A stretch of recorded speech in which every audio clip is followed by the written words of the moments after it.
and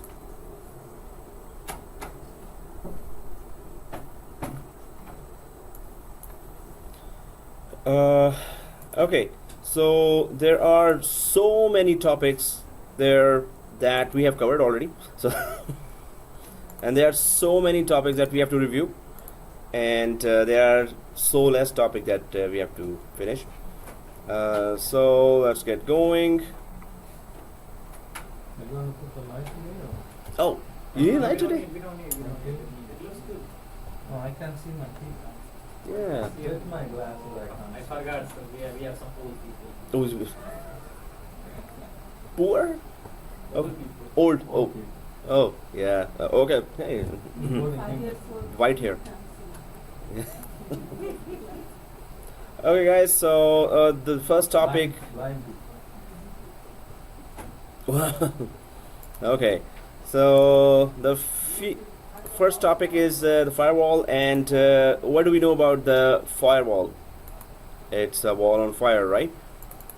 So Blocks the for security reasons. It blocks incoming and outgoing traffic. We can how? on ports. Through ports. ports.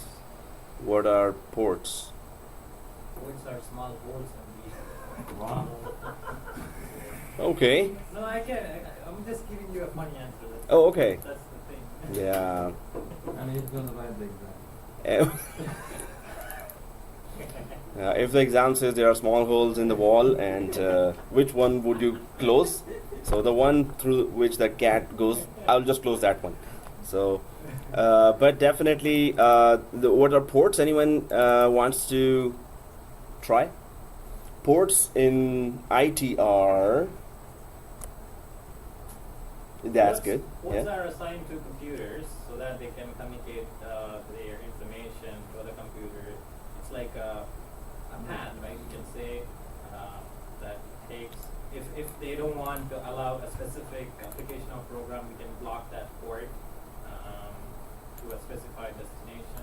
Ports are like the communication ports, software version of Yeah, communication. software version. Through which the traffic flows in multiple Mhm. Just like we have airport or seaport.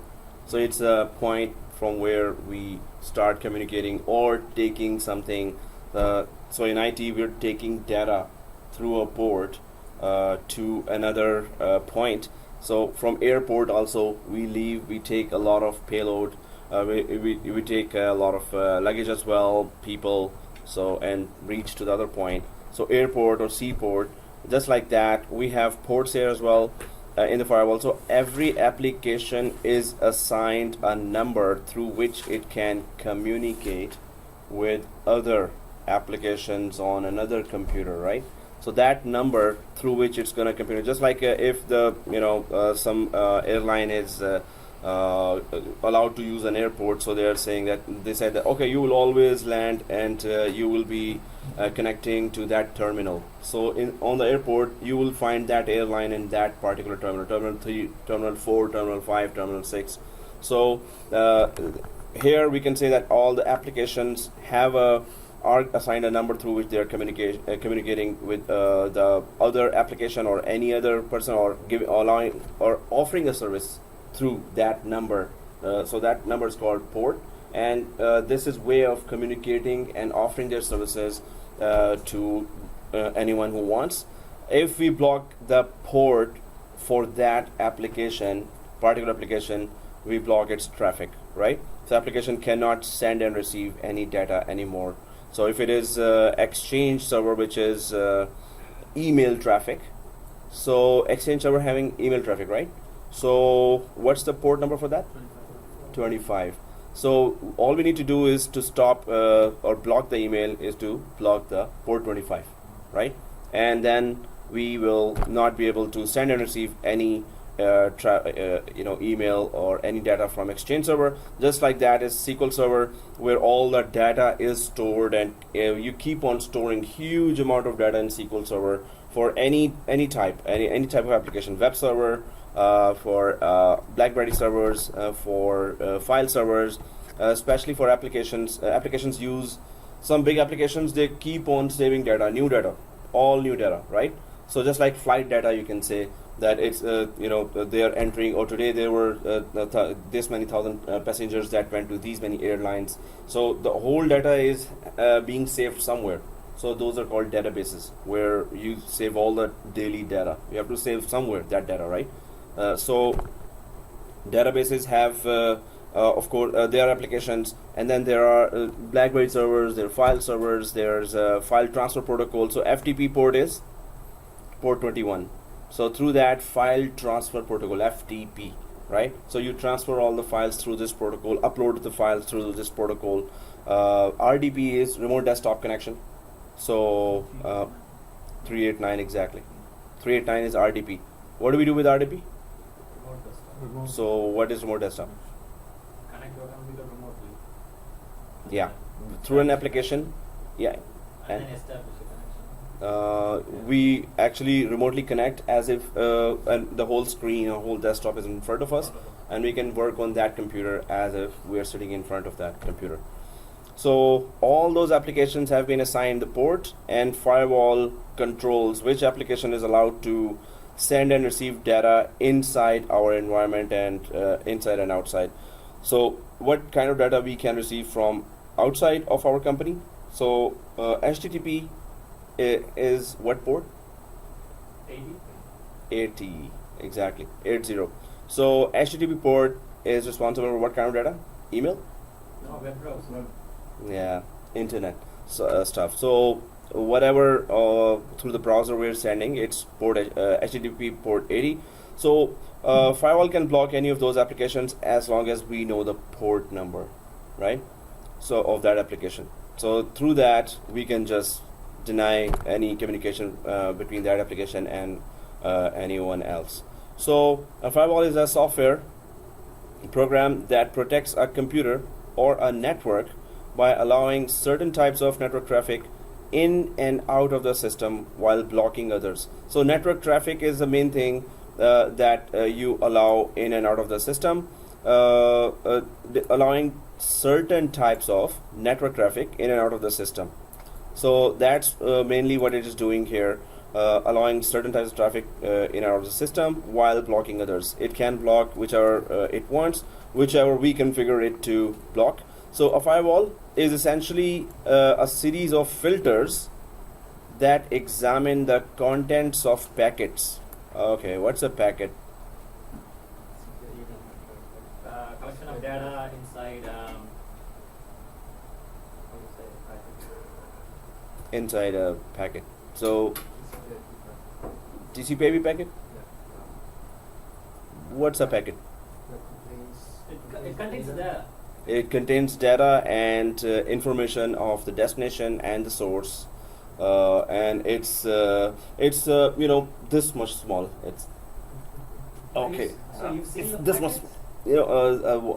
It was an electronic microscope, and I was like, where's the packet? And I still couldn't see that.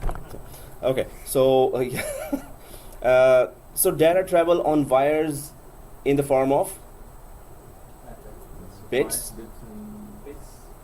right? So data travel in the form of bits. But before, so bits are just scattered data. It's ones and zeros are traveling on the cable. But before that, when you send an email, anyone knows what's an OSI model?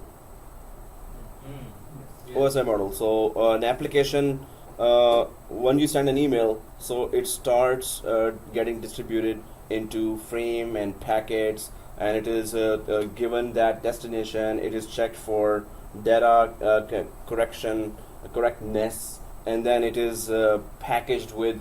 It becomes a frame, so it is given more information. Where are you going now? Oh, you're going to Hotmail, and Hotmail, that guy is sitting in Europe, and this is how you will go. So it divides it into packets, and just like if you're sending an envelope on an occasion, and that envelope is packaged again by the maybe TCS, the courier services, and then it is packaged again in a bigger box by the airport authorities, and then it goes there, and then it is unpackaged again, right? So a packet just is, suppose you're sending email, it could be one email could be scattered into thousands of packets, right? Suppose it's just 5 megabyte email, so it could be scattered, it could be divided into further hundreds of packets, and each packet knows that it has some part of that email, some few words there, some few bytes, maybe bits, and then where it's going. It is going to Europe. It is destined for some Hotmail server or Google server across Europe or across North America. So the destination is given, and these are very small hundreds of packets that just take the load, and any hacker could just grab those packets and even try to read your email as well, extract that whole information from there. So that's what it does. A firewall essentially is a series of filters. Filters means filter means okay. So let's go ahead. Yeah. Rules. Filters. No, filter, it filters the traffic, right? Yeah, that's it. Okay, guys. So it filters traffic, or from a certain amount of data, you filter. Oh, I just want this one, and that data, and that data. You choose something from a bigger collection of items. The firewall, what does it sit inside that model? This is on layer 4. What is the layer 4? Network? Huh? Network? So it is layer 3 and 4, we can say. But in OSI model, it's that slide is coming, and you're gonna see some more details now. A lot more details, but I don't want to confuse you as well, because the discussion would go really to a very large scale model, and we're gonna lose our path of what were we talking about anyway. So, but anyway, yeah. So we have to still decide that. Yeah. What about the antivirus programs? Do they sit before the firewall or after the firewall? They have to be sitting on the perimeter network, as well as, so they're not only controlling the traffic coming from outside, but whatever inside traffic is there. Suppose people always bring their USBs as well, and they introduce data through emails. They have attachments in emails. So emails are coming from somewhere. So as soon as they double click that, the antivirus has to check there on their desktop when they are arriving in your network. So the agents of those antivirus are sitting on those devices as well, where the data is first arriving. So antivirus just puts its own client on all the devices, whether it is a perimeter network. So antivirus would be placed actually inside the main network. It will not be on DMZ. So if I just start creating a diagram for that, this is suppose a big. This is an organization. Okay, that's a pyramid, but. And is it recording? Yes, we're recording. Cool. Okay, guys. So here we create a DMZ first. And anyone ever heard of DMZ before? Demilitarized zone. What does it do? It doesn't send the traffic or send It's a neutral area. zone. Doesn't accept any communication. Is that right? Okay. No. So let me just show you now. Firewall. Da-da-da.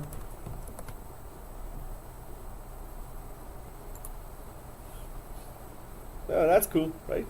Okay, so DMZ is set of two firewalls that are sitting on the perimeter network. So this is a good example of one firewall. I'm just looking for multiple firewalls here that are so I'll just take this, or hey, that's even more animated. Cool.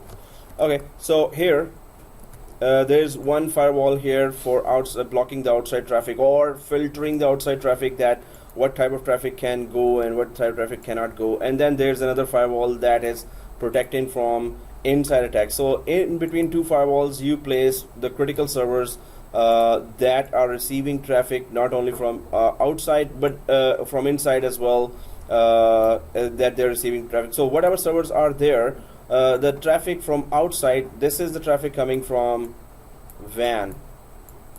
It's not Dodge minivan, it's a wide area network, right, from internet. And then it is LAN here, and that is local area network. So LAN is inside traffic, so from where inside computers are connecting to these servers. And then so attacker could be from inside as well, and in majority of the breaches.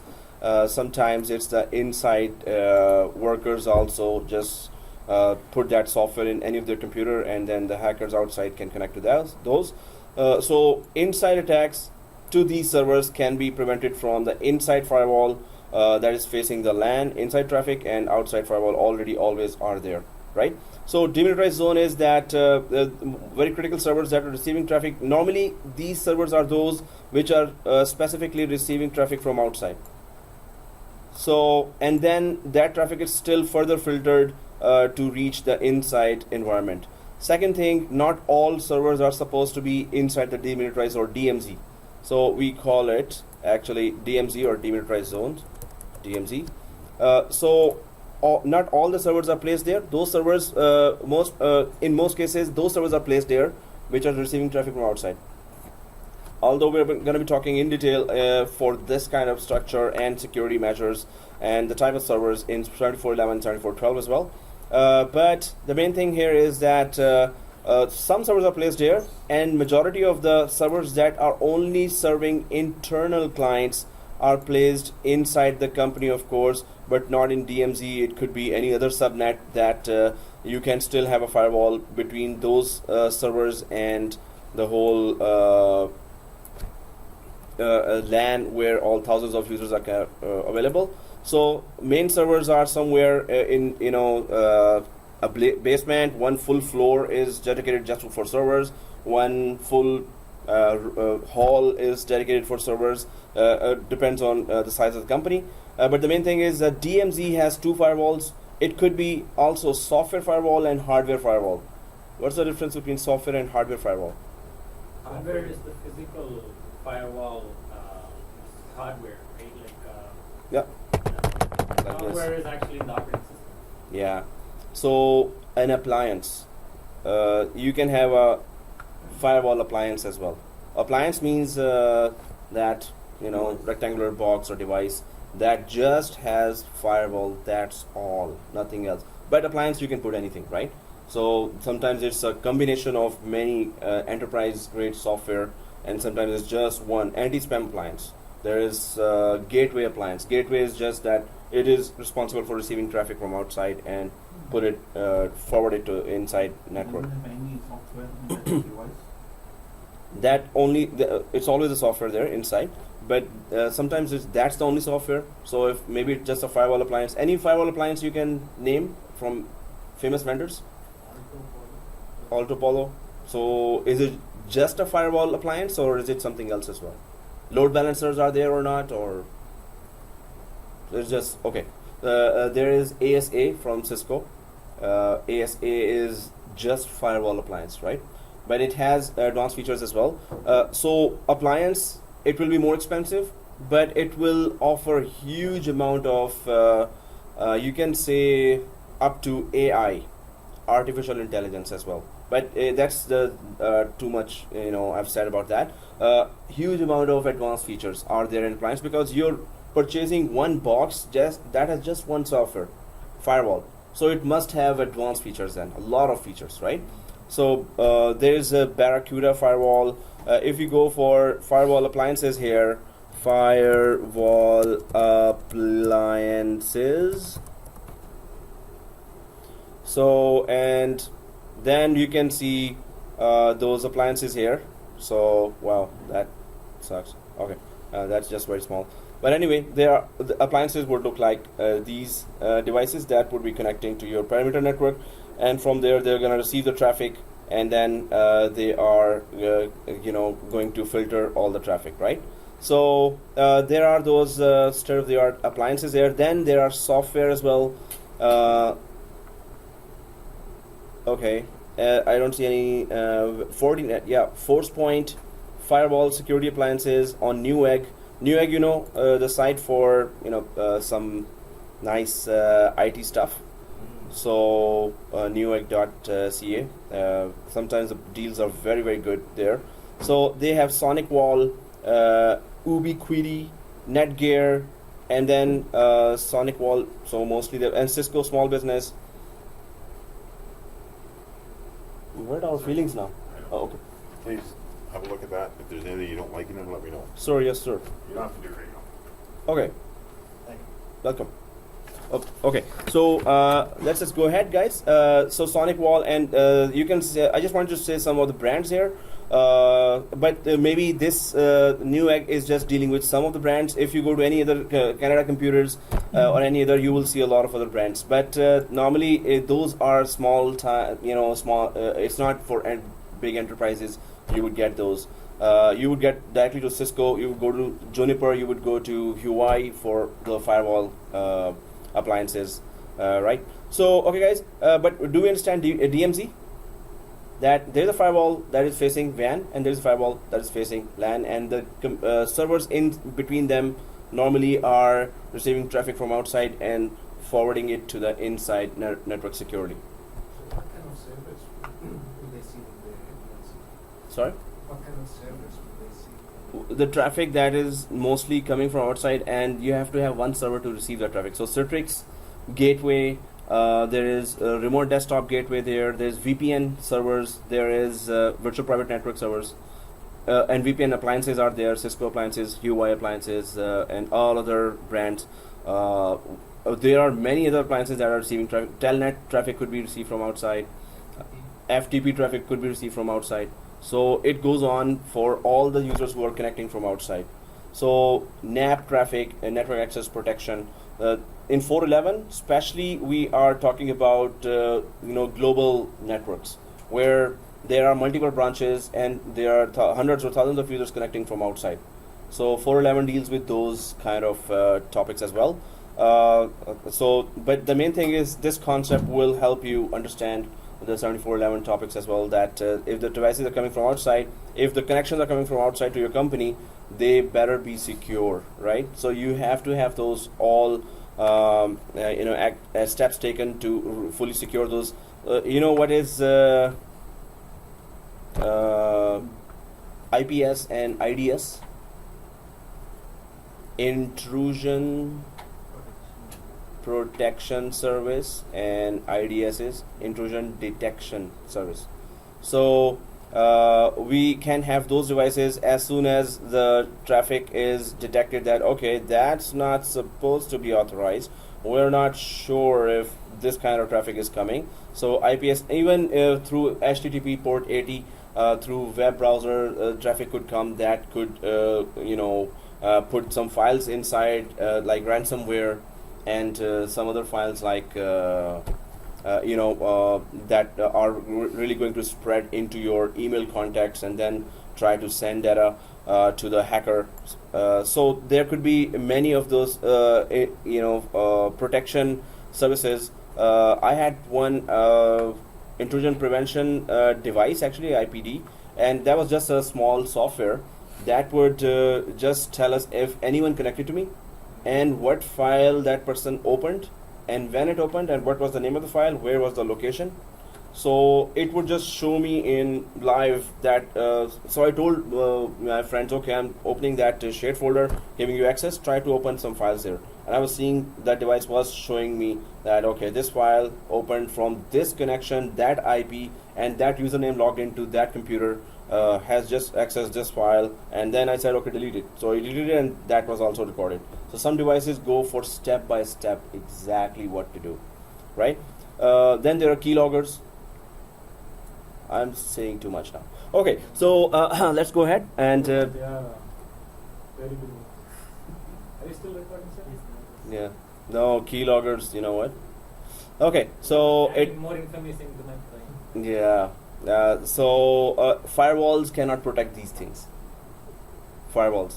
But the main thing is how do you hack and how much firewalls are, taking part in that, and how do they protect us. So let's go ahead.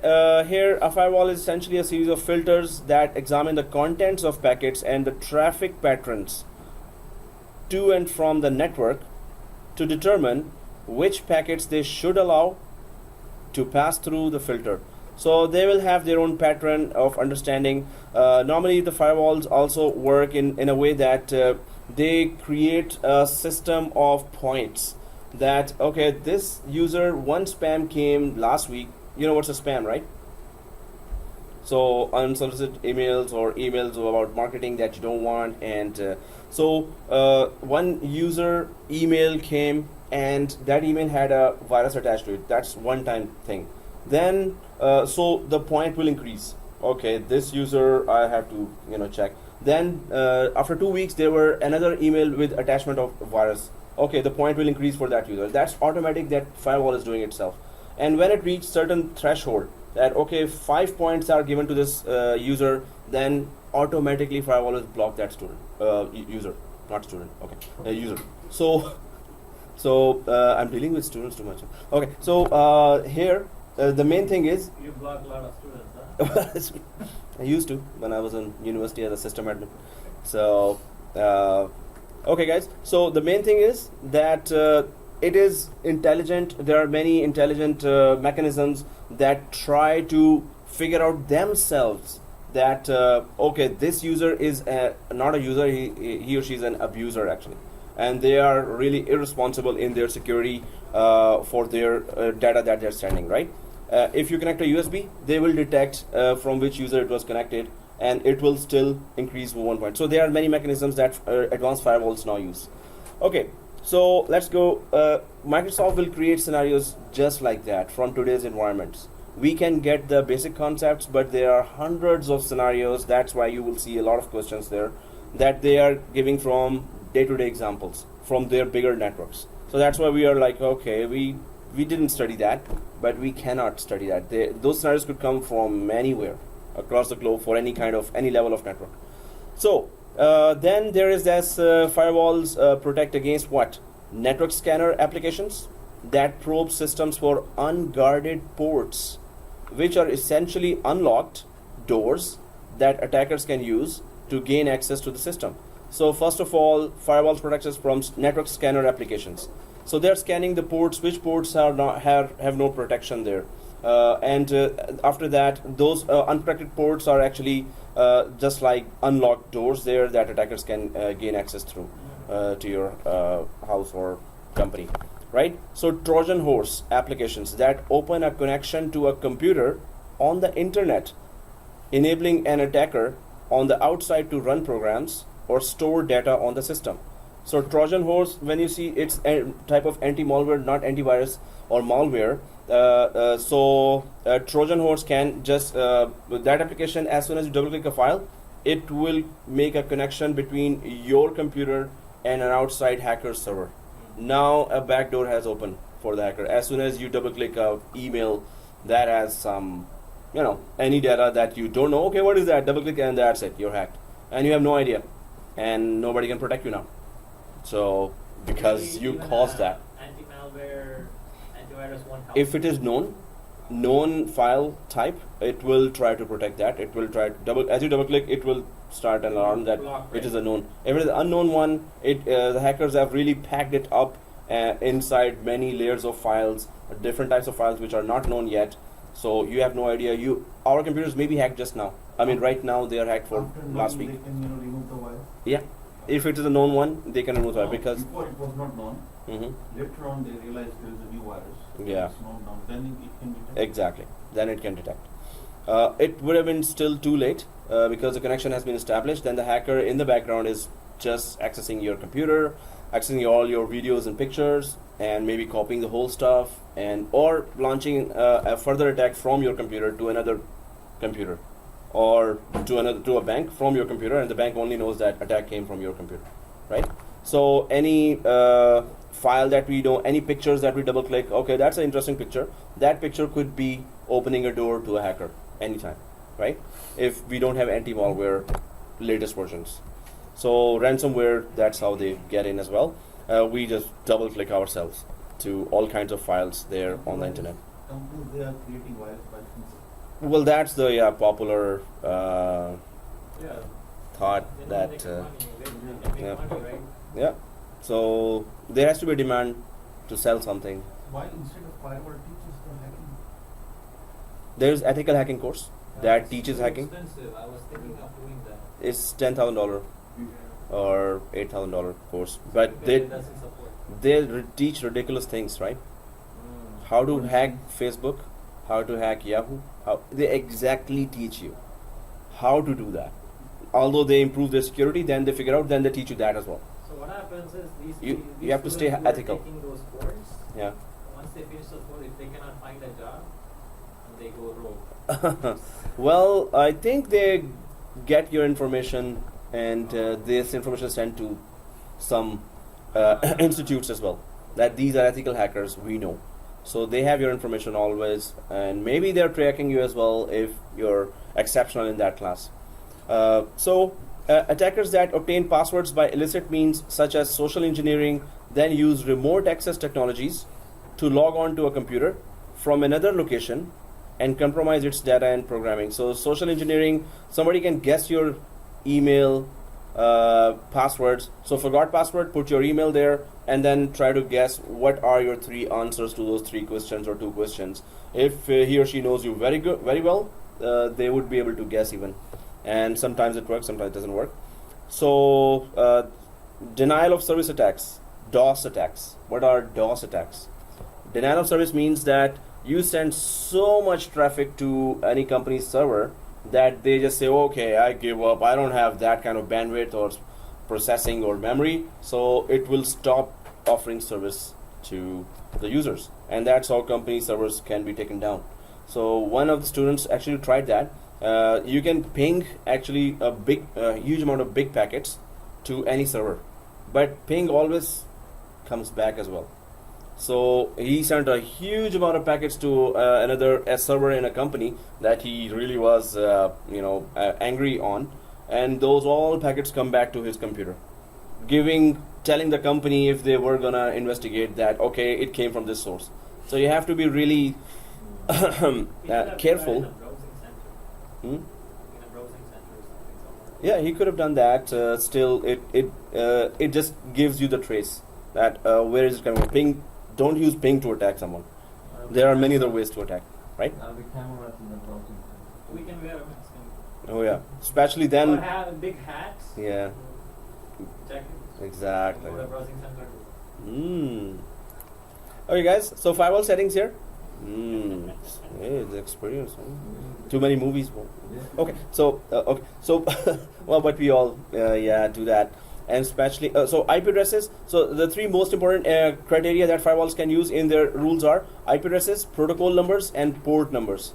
So protocol numbers and IP addresses. So first of all, identify specific hosts on the network. We know what is IP address for. You can use IP addresses to configure a firewall to allow only traffic from specific computers or networks in and out.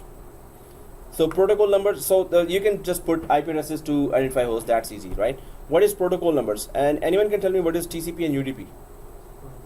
Yeah, it's a protocol that is used to send in Communicate, okay. Protocol is a set of rules that are used for communication between 2 endpoints. So what are the TCP and UDP protocols? TCP is reliable, UDP is non-reliable. TCP is used for mostly, secure. UDP for broadcast? And TCP for emails. And so TCP is it is transmission control protocol, and UDP is user diagram protocol. So TCP is a 3-way handshake protocol. What does that mean? You send a data, you expect that it has reached there, so there's a confirmation, acknowledgement, okay, I received the data, and then you say thank you, okay, thank you for sending me that acknowledgement. And UDP is that you close your eyes and just throw it. That's UDP. You don't care. Broadcast, right? Just send the data out there, whether they know it or not. Well, you don't care about the acknowledgement. You're not expecting an answer, an acknowledgement coming back that confirms that data reached the destination or not. So TCP and UDP are there. TCP is of course more reliable, but sometimes when TCP doesn't work, you have to use UDP as well.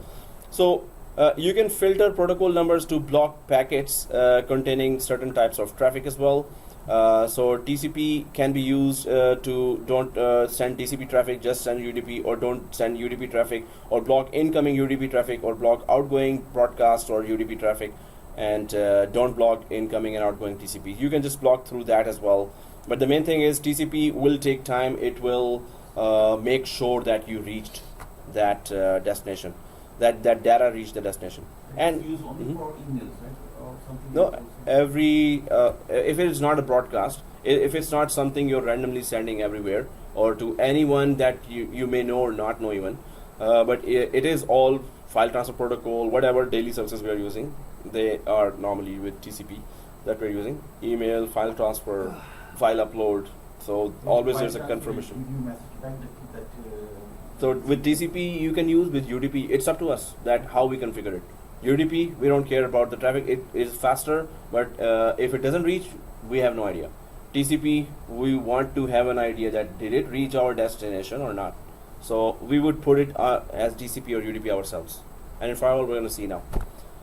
So port numbers identify specific applications running on the computer. And what is the port of DNS? 53. What is the port of Active Directory?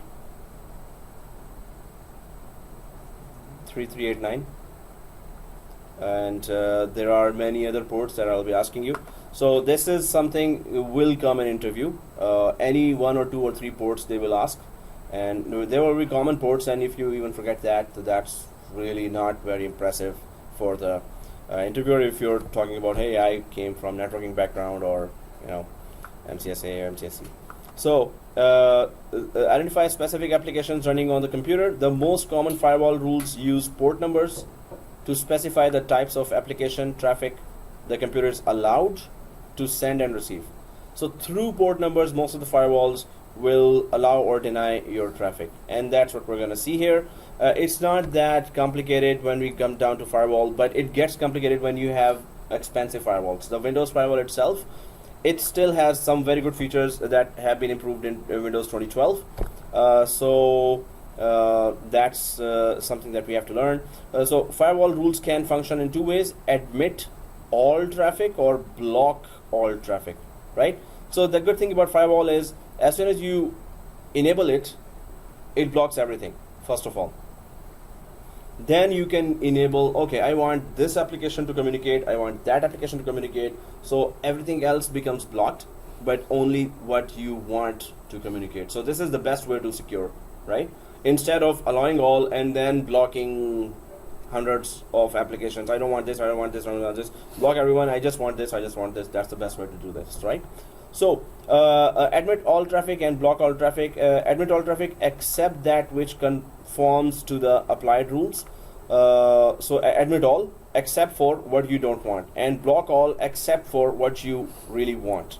So let's go ahead. Working with Windows Firewall, the Windows Firewall control panel provides a simplified interface that enables you to avoid the details of rules and port numbers. So Windows Firewall has become so easy. If you enable a firewall on a domain controller, it already, domain controller means how many roles are installed on a domain controller? How many roles? Yeah, is that Active Directory? What else is installed? GC. Normally GC is there, Global Catalog Service. DNS is there. DHCP could be installed if we want. So some Printers. printer we could install, but normally in a production environment it could be. We could install in a small company. Bigger company we have a separate server. But suppose you have Active Directory, DNS, and GC. So these are major applications, right? So as soon as you turn on the firewall, you will see that it has added exceptions. What is an exception? Exception. Sorry? Filter. It is that filter that, okay, firewall has been enabled, block everything, but don't block these which are in exception, right? So except block everything except Active Directory. It will detect that Active Directory is there. It will open port 389 automatically. It will detect that DNS is there. It will open the port 53 automatically. So why we have to remember the port numbers? Because it's showing everywhere enabled and disabled. So still we have to remember. We still have to remember port numbers because not every firewall does that. This is only Windows Firewall that does that. So this is operating system. It is on top of an operating system, right? But it has to still leave the network as well. and or outside on the perimeter network there is another firewall that does not understand any of the ports. That's where your CCNA and CCNP training comes in. That's why it's very, very crucial to take that CCNA and CCNP if you go for that. That how would you configure your router outside and firewall outside for that? So then you will have to tell port 53 coming from IP address 192.168.200.1 with TCP protocol, please open that and open, right? And port 3389, which is Active Directory, please open that coming from 200.1 IP address, and with TCP open that as well. So you will have to provide a full command to open something, right? Specifically coming from one computer, or it could be coming from any other computer as well. So whichever computer the traffic is coming and is expected to go outside, you will start opening those ports. Any port you open is a door you're opening for the outside traffic to come in as well, right? So that's why if you're a firewall administrator there in a big company, many of the teams there will say, okay, we have a BlackBerry server and BlackBerry cell phones are there, so please open that port and this port and that port. So you as a firewall administrator will always fight with them. No, tell me the reason why. You know it is very important, and thousands of your employees have BlackBerry. They will be given BlackBerry phones, but you will at once start with no. Just like firewall, as soon as you install it, starts with block everything, right? So they have to really fight. So firewall administrator always says, no, we're not opening any other port, because then you're responsible for if anyone attacks through that port to your network, right? So so companies, it is a longer process to open any one port for your application, no matter how important that application is, right? So then they see that what the vendor says. Microsoft says, okay, if you're on Cisco firewall, do these steps, and then you will be securely sending the traffic and receiving the traffic from outside as well. So the Windows Firewall Control Panel provides a simplified interface that enables you to avoid the details of rules and port numbers. So it has simplified interface. I'm going to see that now. For full access to firewall rules and more sophisticated functions, you must use the Windows Firewall with Advanced Security Console. So that's even a lot of more options there. Advanced Security Console there. Many of the rules and features included in Windows 2012 are to automatically open the appropriate firewall ports when you install them. As soon as you install, they just detect the software and they just open that, right? Well, and then you have to go through again, okay, what did it automatically open, and maybe I don't want that opened, right? Or I want that opened for some time, and at least I need to know when I can block this specific type of traffic. Yep. Do you see a list of all the open Oh yes, exactly. So we're going to see that now. So the system warns you of firewall issues as well, and there are alerts that you have to keep on watching if you have turned on the firewall. I was in Scotiabank there, more than 2,000 servers and 86,000 users. Firewalls on Windows-based computers as a policy were disabled. So they did not allow those firewalls to be enabled. But if it's not in the list, it will accept. What is not in the list? In firewall list. No, firewalls itself were disabled on all servers. We disabled. So if there's no, if they're disabled, they're not doing anything, right? No, if a new application is there. Yeah, And you can install directly, and you don't have to add exceptions of that application because firewall is disabled. It's not working at all. Just like we disable in our environment. So once it's disabled, we have nothing to do with firewalls. Just install application, and the communication is already open because there is no firewall to block it. So we have to do you don't have to think anything about it. But there are other security measures they do. Some companies do open firewalls. Microsoft also says that if you're about to troubleshoot something, there are big issues on the server, first thing, turn off firewall. Then check the issues gone or not. Then second thing, do this, do that, do this, do that, do this, do that. They start saying. So also, some companies realize that okay, firewall is creating more problem than solutions. It is still a solution, but again, exceptions have to be added on the other side, on this side. Sometimes firewall has issue itself. So thousands of clients are calling, okay, why are we not connected? Oh, some issue came with firewall. So firewalls have their pros and cons. More are pros, less are cons or disadvantages as well. But if you have good security around the network and on perimeter, you don't need firewall as well. But in the interview, of course, you will say, yeah, that I will keep it on. Don't say that, okay, my teacher said we did not put it on, private network, so I'm gonna turn off your firewall as well, because we did not turn on our private network. So okay, keep them on. And now I need to keep Minhas excited, so let's just go to the lab. So somebody could stay up. So he's like, okay. Oh yeah, okay. So I just keep looking at the eyes of people, and the facial expression is like, it's like, so we can know already that you're with eyes closed. Some people are like, having snoring and sleeping with eyes closed, open even. Yeah, but now still people, they are listening even their eyes is closed. Yeah, that has no proof that they are listening. There's no proof of that. I have not raised the question. Now that's a proof. That's a point. Exactly. So now I'm gonna quiz some other people who I think have faces that show that, okay, teach, I'm bored to death. Can you go ahead? Okay. So let's just go ahead, guys, and let's open. Let's just go to the server and open the firewall.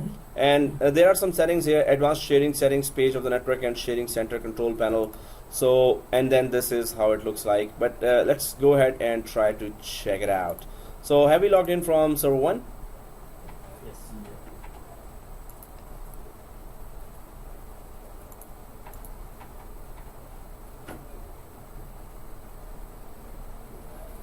And have we?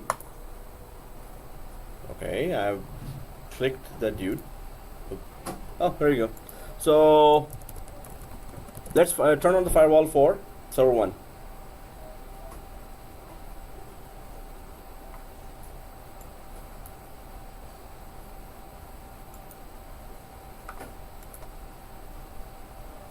So okay,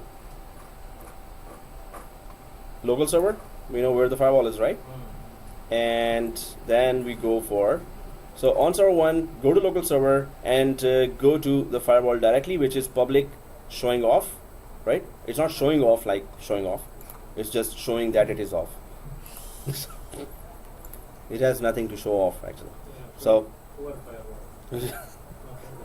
nothing to show off. So power on, not power on. First of all, these are 3 profiles that we see in the firewall. What are these? Domain networks, private networks, guest or public networks. So already from the wordings you can see that they are showing some area you're in or some type of situation you're in, right? So you can just see that private networks, domain networks, if you're connected to the domain. So if you're connected to the domain, does it show you any other information here?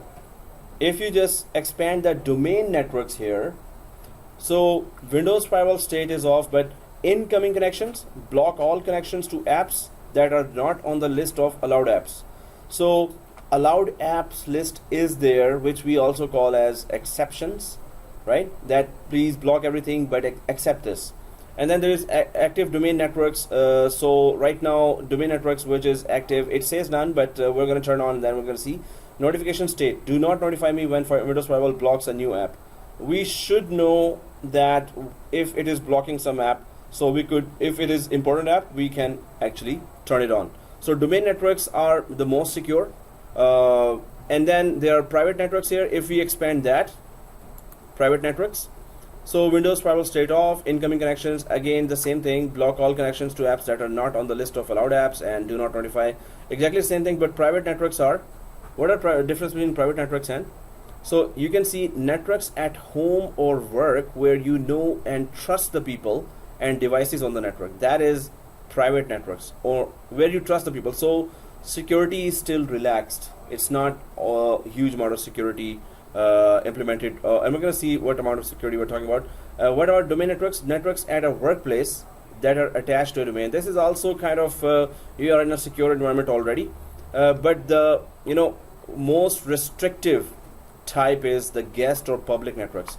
Networks in public places such as airports or coffee shops, that's where you do not trust any other outside connections, and that's the most restrictive security here, guest or public networks. So here it assumes that you're still in a private networks, you're still in a secure location, and this is very secure. So your security is relaxed here as well, and it has to be relaxed because you need to work. You need to really have applications communicating with yourself, right? With you and other parties or third party software. So let's go to the left side here and allow an app. But before we allow an app or anything, then we go for turn Windows Firewall on or off. So click that. And now customize settings for each type of network. Turn on Windows Firewall, block all incoming connections, including those in the list of allowed apps. So block all incoming connections, including those in the list of allowed apps. That's so. Let's just turn it on. First of all, the firewall. If we choose this, what will happen? Anyone knows? It will all block all this incoming. So From outside to inside. So all incoming, exactly. Incoming connections, including those in the list of allowed apps. You're blocking everything now, right? So notify me only, but don't block anything. So uncheck the block now. Notify me when Windows Firewall blocks a new app. So yes, notify me, but don't just go ahead and block everything. I need to work. So then turn off Windows Firewall. No, that was the main thing we did. So turn on Windows Firewall for private network, and again the same thing, notify, and again go for turn on Windows Firewall, and again notify. Now we have notifications here. The pop-up should come if there's any application we are starting that is that is supposed to be, or it is blocking that we need to use actually, or if you're connecting remotely as well. So let's if this is done by everyone, right? Press OK. So firewalls are on first thing, and we turn it on from the left side. Then we can go for change notification setting, the second option here. So click that. It takes us to the same thing again, right? Notification options. So well, that's what we did already. Notification options are here, and we have clicked the notification as yes, please notify us. So click the back button here. Now we know that what is this. And then there is restore defaults, and then there is advanced settings and troubleshoot my network. But you can see here now, allow an app or feature through Windows Firewall. Let's click that. And you can see that for which profile you want this application to be communicating, and for which profile you do not want this application to be communicating. If you're in a restaurant or guest network or McDonald's, you could just allowed apps and features, you can just uncheck this in public profile for Active Directory. Don't let my Active Directory connect when I'm in a KFC or some restaurant or some guest network, and that is already unsecure. I could just be sitting in McDonald's with the network sniffer. As soon as your device is connected to the network, majority of the things are showing, your contacts are showing in my laptop already, right? Or in my cell phone, I'm doing that. Oh, somebody connected, and oh, okay, these are the friends, and that's the pictures, and okay, cool. Copy this as this, yeah, good. So there are some advanced applications, paid applications, and developed applications by programmers that could just take your information right away. Active Directory domain services, we can just turn off this, and private and domain could be open still. Then there's branch cache. That's a feature that's coming in for 11, that if you have a file server inside your Toronto domain, suppose Toronto network, and you have a file server in New York, so Toronto has all the most important files, but you don't want to transfer them back and forth. So branch cache just mean that your branch, New York, will cache it, or once you access it one time, it's gonna save it for the next time. Next time when you access that same file, it's not gonna take your request to the over the WAN to the Toronto. It will just save that file locally, right? So you will have your local servers have that file access for that. But branch cache, it's not installed for us, so that's why it is unchecked here. But Active Directory is installed, right?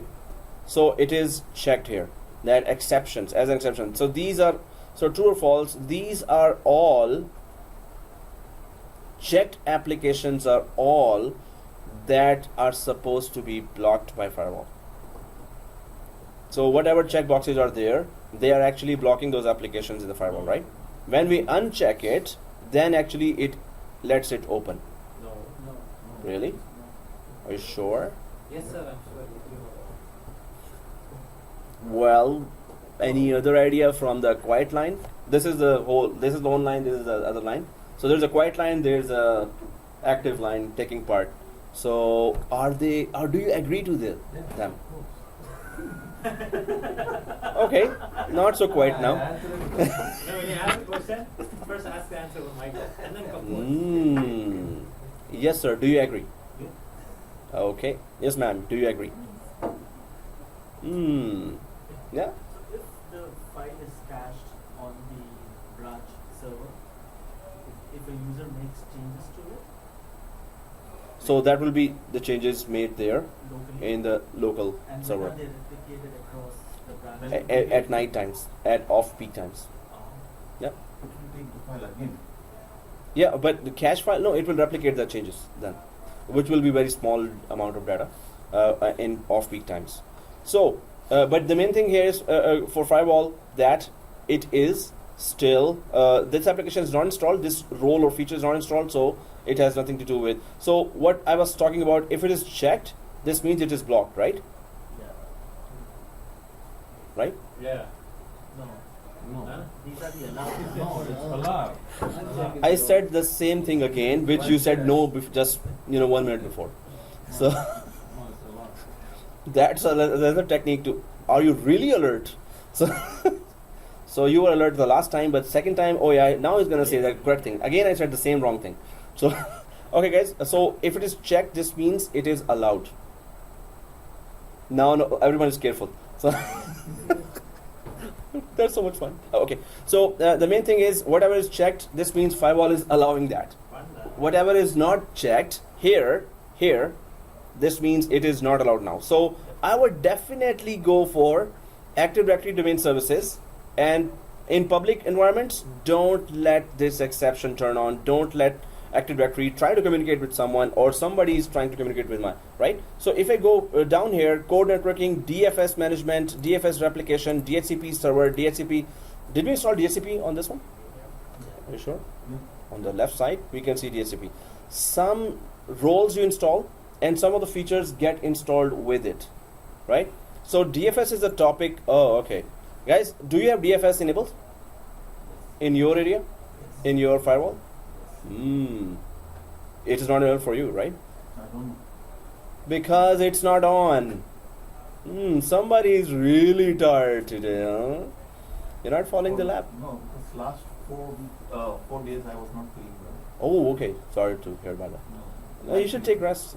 Stomach problem. Actually, Raj. You were the same thing? I had to. Oh, guys. Goodbye. Huh? Goodbye. Take rest at home. Yeah, please. We want to Take rest. Then leave the class. Spread the Spread the happiness. You don't Spread the spread happiness. Good things, huh? Only bad things, huh? spread good things. Don't try to spread. Okay, but you're feeling okay. Better, right? You're feeling better as well. An emergency. Oh yeah. See? But you seem like feeling now okay, right? Because I'm very near to you. That's why I'm really careful now. Handshake. Okay, yeah, I have some work to do. Oh, okay, yeah. So, okay, guys. So DFS is still enabled for everyone. Are you sure? Yeah. Okay. So because the DFS is a topic of 7411, and the firewall should have known that. No, just kidding. So so distributed file system, that is just making your life easy for shared folders, hundreds of shared folders. So DHCP server is there, DNS services there, file and print services. We did that, file and print services. So you can see that as soon as we install a role, actually that is I think it's a security hazard. It enables it right away in all 3 profiles, which is kind of, now you have to double check which application is actually, in Windows servers in the bank are turned off. There must be a reason. The security experts, hey, what kind of firewall is that? But right now, the main thing is because it also makes a simple task 4 or 5 steps longer. You're spending double time to do something that if firewall was off, you could have done it in 1 step. and so it could be that. So that's why some companies just go for any other type of security there other than firewall. But I'm not discouraging it. Many companies really take it seriously, right? So you have to take it seriously as well. But you can see as soon as you install a role, all 3 profiles, it's just like the firewall is not there for that role now. It's just allowed right away in all 3 profiles. So if you're in an unsecure location, it's still on. So you have to really thoroughly check your firewall, go for all the configurations for all the servers, So as soon as you join as a system administrator, for Windows servers, you will have to go through the firewall settings if the company policy is to turn on the firewall for every server, right? So then you will have to go for this, and please uncheck these, and wherever you find other information. Some of the applications are not supposed to be there, not supposed to be turned on, and your previous administrator who left or was fired for some reason may have enabled so many applications. Oh, I don't want to disable and enable all the time when I need. Let's just enable them because sometimes I need that. So you as a system administrator will not allow that. If you don't need it, turn it off. If you only need it after a few months, few weeks, turn it off, and I'll turn it on when you need it, right? You're adding some more work to yourself, but that shows that you're really conscious about the security, right? So file replication, so you can keep going down, and there are many services now not enabled. Remote desktop is enabled, and you can see right away that there's that one intelligent thing here. I did not uncheck this one, right? We did not uncheck, but the public profile is still unchecked by itself. The remote desktop is only allowed from more secure networks, private networks and domain networks that you trust.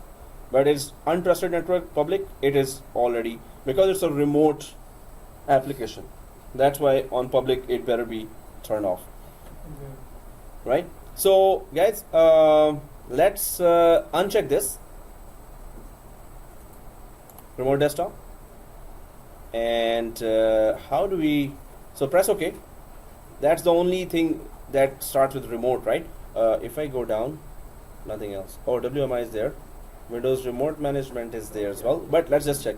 So did you uncheck the remote desktop? It's already unchecked. No? Is it? Yeah, it's already unchecked. It is already unchecked for everyone? No. No. I unchecked. Okay, why is it different? So both of you, it is, I unchecked. it was checked. You found it checked. Yeah. And already it was unchecked. For me, it was unchecked. Oh, unchecked? Security breach. Checked. So Uh? whoever did Okay. your labs, it was already. We all did the same thing. So, okay guys, this is spooky. This means that the rest of the list could be also, for some it is checked and for some it is unchecked. So, Some hacker is here. already the IT ghost. Okay guys, so, okay, we have turned on the firewall. So, let's just try the thing that works. So, check it and check these 2 firewall profiles, domain. Within domain, this service should respond to us. And within private network, this service should respond to us, but we don't care about the public. So uncheck the public, check the private profile, check the domain profile. These are the areas from within you're going to use this service. So this means now firewall is on, but remote desktop should work for us, right? Firewall is on and it should work. But the only problem Mhm. is the public, right? So Yeah. whenever we start firewall, just public, we can do uncheck directly without even checking anything. Sometimes within the environment you don't want remote connection for some critical servers. So then you would come here and just uncheck these as well. So there are many servers that from internal users especially are secured from internal users for many certain times, and then they are open, then they are closed again, then they are open. So that keeps on going a lot because of security measures. Okay guys, so here remote desktop, if it is connected like that, press OK. And so this is, what is the name of the server? Server 1, right? And now firewall is on, but the exception is that please RDP, or let me connect to the server through remote desktop, right? So we are on server 1. Do we have server 2 on? Let's go to server 2 and netadmin and open through netadmin and go for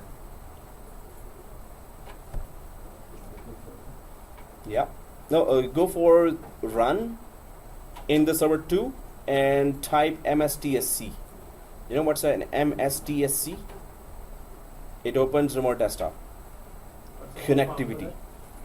that? Microsoft TSC something. You know, I'm very bad in abbreviation, so I Google it. But the main thing, I just go for purpose. Okay. MSTSD. No, MSTSC for cat. C. Oh.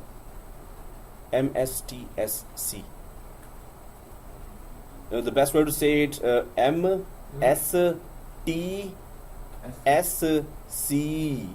So now it's very, very clear.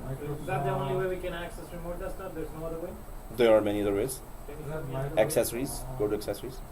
Or control panel. Telnet session? Telnet session? No, it's not Telnet. No, it's not Telnet. Oh. Telnet service is blocked by default, and it's more dangerous that you can do with command prompt. You can just with commands you can just remotely connect right to Telnet. That's another protocol.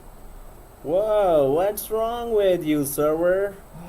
I mean, in the meantime, what is infrastructure master? Infrastructure master.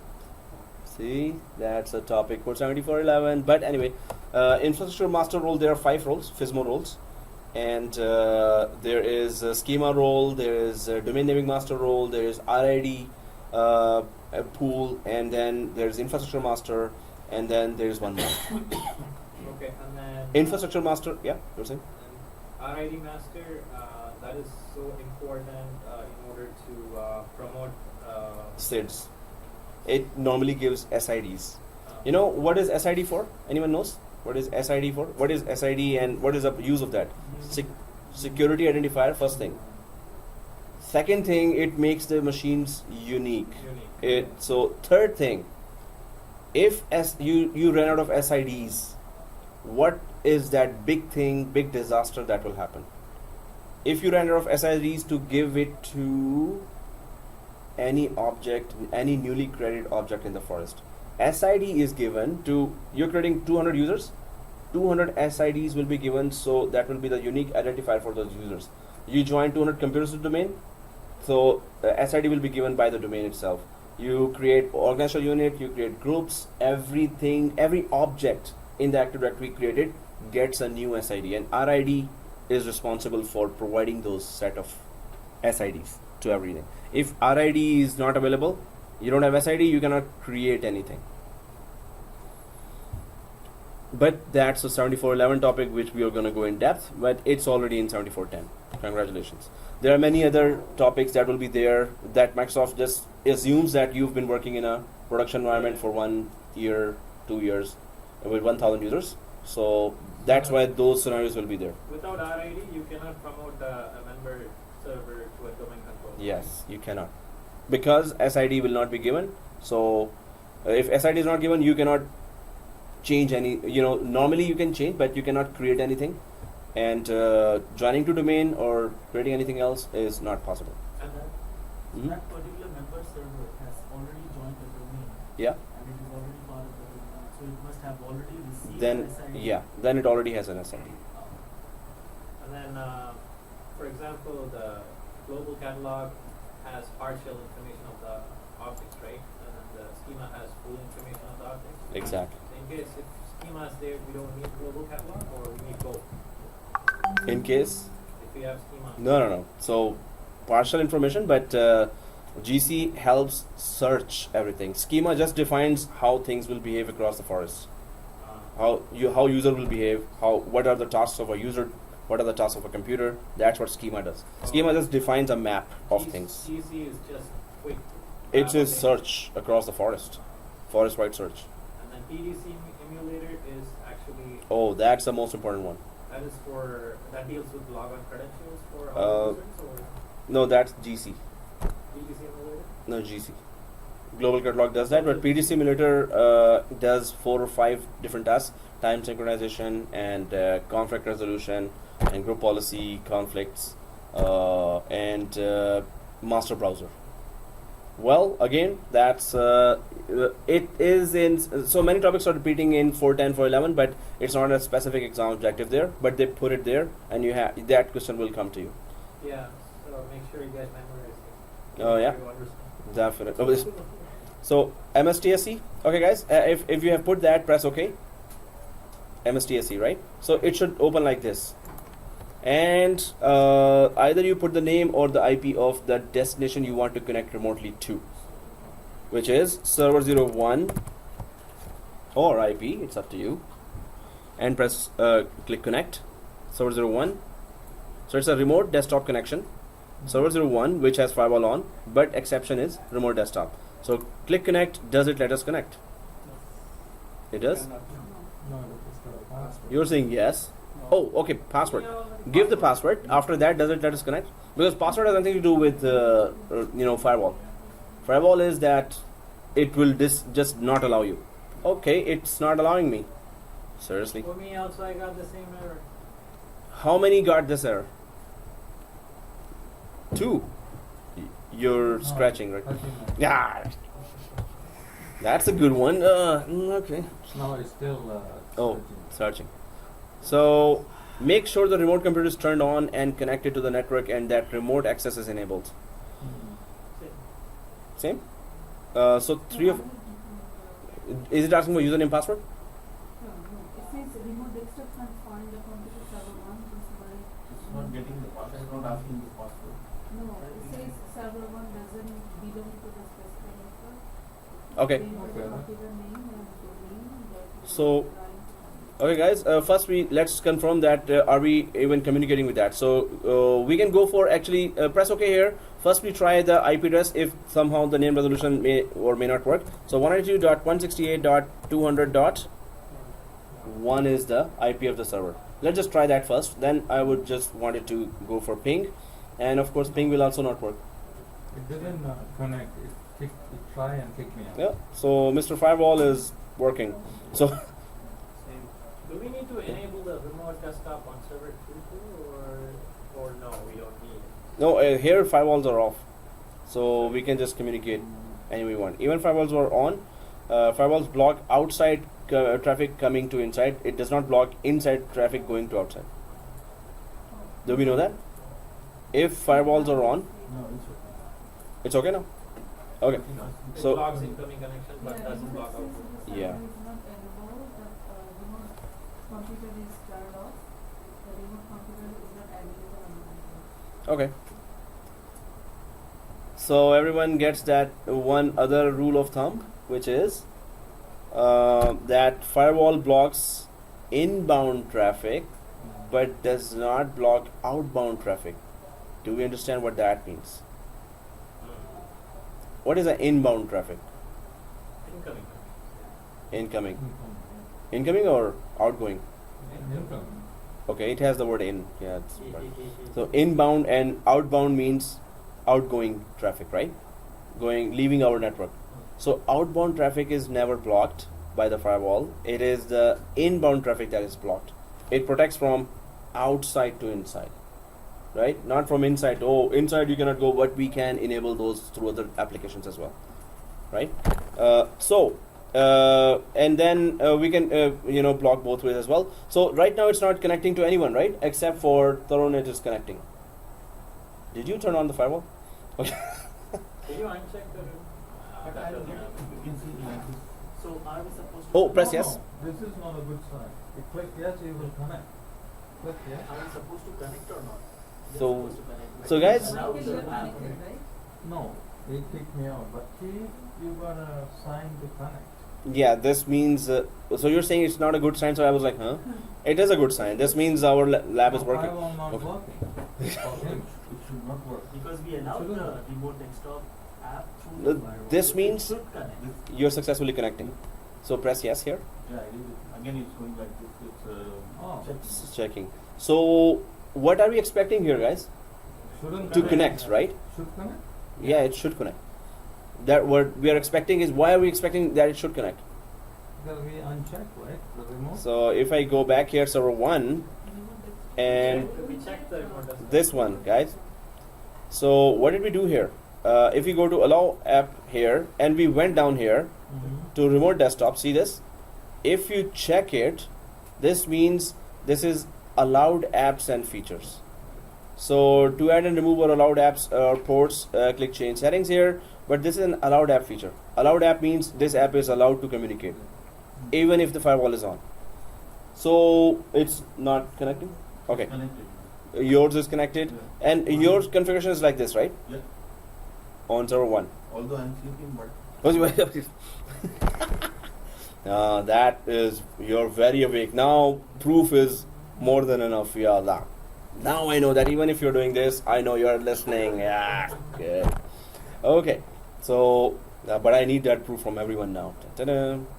So remote desktop here, it is selected, but if you go back to this, for those who it is not working, please come back to this. So guys, Tarun and Minhas, you did exactly that same thing which we did, right? But it is working only for you two. Miguel, it's not working for you, right? Yeah, no, I'm still trying. Oh, you are able to connect? Yeah. Okay, so some are connecting, doing the same steps, and some are not connecting, doing the same steps.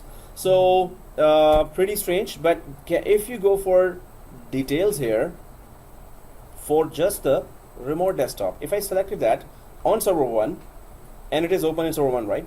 So details, so what does it say? Nothing. This feature is used for accessing the remote desktop accessing the desktop from a remote system. Yeah. So guys, let's just enable public as well. For those it is not working, but don't. For those it is working, keep it off. Is it off for you? Right? Public is off. And for Miguel, you're also public is off. So for those, yeah. So for those it is not working. Turn on the public one as well. Same, and press OK.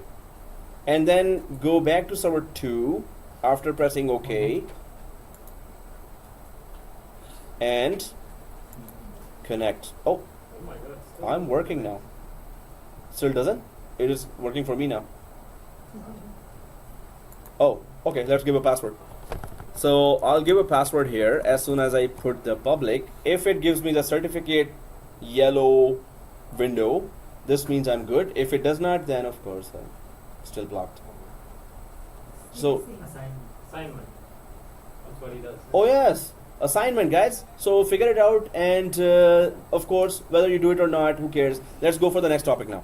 So let's be more brutal now. Doesn't work. Seems like I have to pretty much disable completely the firewall. No, we can. There's a reason. Oh, okay. I can connect now. you can connect now.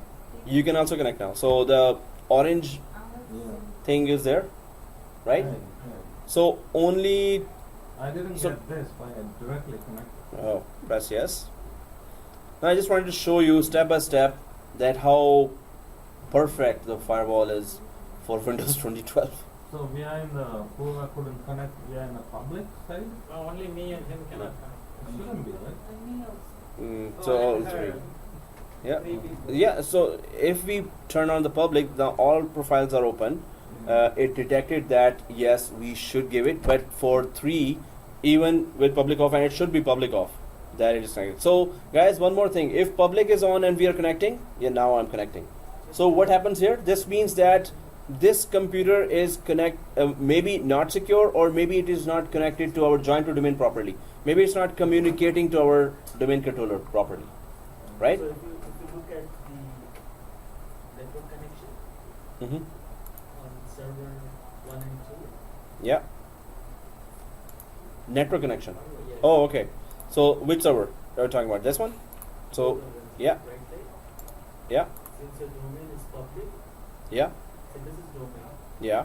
Domain network. And what server is this? 2. Check your server 1. Yeah. It might be public. There's a reason unless you check public, it's not gonna Well, so But if I for go him, for it's public still network. Public, it still connects for him. No, so because it is on public server 1, so when we bring that connection exception to public as well, then other is connecting. But it did connect for others without because that. they were on domain. I was on domain for both the servers. Mhm. Even the others might be on domain for both the servers. That's the reason they were able to connect without So- the public being checked. So where did you check the public? For him, it's public, so that's the reason he couldn't check. But that's why we enable the public option. And now you are able to connect. Even if he's I'm public, not he able to connect. should connect. Not able to. One side is. Well, it's and are we logged into this? No, as soon as you log in, It will kick you out, exactly. So we are here right now. So it is remotely connected. If you can see this unidentified network as public network, but the main thing is we were able to do that if our profiles matched with each other, right? So unidentified network, public network, and then we have in server 2 here. So this is server 1, we are connecting remotely, right? This is server 1, remote desktop connection here. See that window? And then here there is on server 2 I can see that there is domain network, while in server 1 I can see here is public network, right? So but the main thing here is that you will Tarun, you were seeing that server 1 was on domain network and server 2 was on public network here. You were For me, saying? both were on domain, so it was pretty easy. Okay, so both were on domain, right? So this means that if I am in 200.1, which is on public network, so when I put the firewall or the RDP on public as well, then it connected. Yeah. So if server 1 was on domain network, Private, it would have connected as well. So let's do that as well, just to check. No, So But yeah, the point is, Yeah, it's like more access. If you are giving it to public, it's more access. So it should not. public should never be there. If No, we're talking for about example- domain, For example, Yeah, if yeah. the public is on, Yeah. it should connect. yeah. yeah, It should connect. Why it's not connecting for me? still Yeah. restart, because we're doing the same steps, right? So even with these same steps, now what would be your server's condition where some other error is restricting that? We have no idea because we're experimenting so much on our servers, right? So yes, the main thing is that it is connecting with public if we are extending it to public, but remote desktop service itself is not supposed to be enabled with public, right? That's the main thing, that it is. That's the reason his was not enabled. Remote desktop. So did you enable and check? Yours was not enabled, right? Remote desktop services. It was enabled for everything, private, public. Just like we did, you did, yeah, right? So But the main thing is still didn't work. Checked. So you're the only one, I think, and yours is also. All three are checked and still you cannot. Oh, okay. So maybe we snapshot back from the server 2. Whenever you snapshot back, always join it to domain again. If this was the case for me in a production environment, I would just troubleshoot, but ultimately I would disjoin and join from domain if it is not working with public unchecked. So if it is working only when public is checked, that's not good, right? So I would just join a domain, or I would just of course go for that and change this to domain as well. Guys, one thing is this, that if you play with the profiles, you can decide that this service could be accessed from which kind of environment you're sitting in. If you're in secure environment, you can connect, and you're in public environment, you should not be able to connect with critical services, but you can enable them if you ever wanted to do that, right? If we just disconnect that now, let's just disconnect this. 200.1, just close this. So your remote session will be disconnected now. But some of us were not able to connect at all, even with public. Did you restart server 2? Okay. Oh, you can have a seat here, right? You want? What version of vSphere ESXi are you using right now for the it- course? 6.0. It's still 6.0? But 6.5 has arrived as well. So we're deciding to go for 6.5 after 4 or 5 months. Okay, so we're still at 6.0. 4 or 5 months, 6.5, eh? Okay. Okay, press OK here, guys, and let's go back here. Is our server 1? So you may restart as well. You can disjoin, join. We have done so many experimentation that anything could have been, stopping it, and you could go back to the snapshot where it was just a domain controller and it was just a member server, and then do those steps again. So there are those all those troubleshooting stuff, but these experimented machines may or may not give us the exact result we are asking for. Guys, do we have here Nick teaming? We did, right? Oh, so on server 1 we did server 2 we did nick teaming, right? Before, or server 1? Do you remember that nick team was created server 1, right? Server 2. So my server 2 was not working, so I went for server 1 for nick teaming. So yes, there are many experiments here. Many. If you have nick team created here, you can disable it. I have a nick team created on server 1, so I'm just gonna click that. If it says C sales nick team, that's what we created actually. If you don't have it, ignore that, right? Ignore what I'm saying. But I have it, so I'm just gonna click and disable the nick team here, because networking, it could be also, it's not supposed to, but it could be also not letting us connect. Okay guys, one thing is that we enable the firewall here, and then we enable some services. Let's go back to that server 1, and let's go back to the firewall that is turned on, right? Here, chain notification, we already know that, and allow an app or feature. So we could see that we can allow or disallow. So again, are we inside the allow app here? So core networking, DFS, everything is there. But what else can we allow here? So you can see down here, allow another app. Do we see that?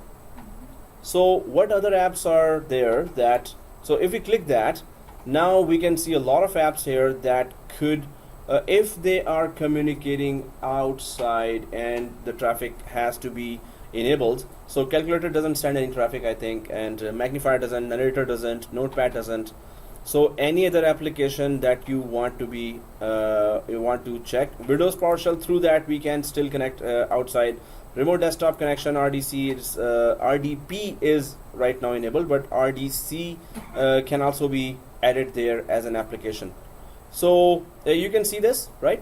All these applications there, but we can still browse and enable any other application that can, that we can add later here, that hey, this application will be sending data out from our network, our server, to another server. So we can add any other extra application here as well. What about network types here? You can choose which network types to add this app to. So do you see all that? Do you all see that? Network types? Mine is all grayed out. Which applications here? No, the Active Browse? Directory side. Active Directory side is all grayed out. Yeah, I can't. Did you log in from NetAdmin? Yes, I did. Uh-huh. Change settings. Hit that button on the right inside. Top right. Change settings. This one? Yeah. Same setting? Ah. Yeah, good eye, man. Wow, that was I know. long. I saw it on my screen. Okay. That's 30/30 actually, not 20/20 eyesight. Yeah. Oh, that was okay. So guys, here allow another app. We can allow another app as well. We can just add it, and again, it's asking that domain profile, private profile, and public profile. You want to add communication to that or not, right? So, but we still have one more thing here.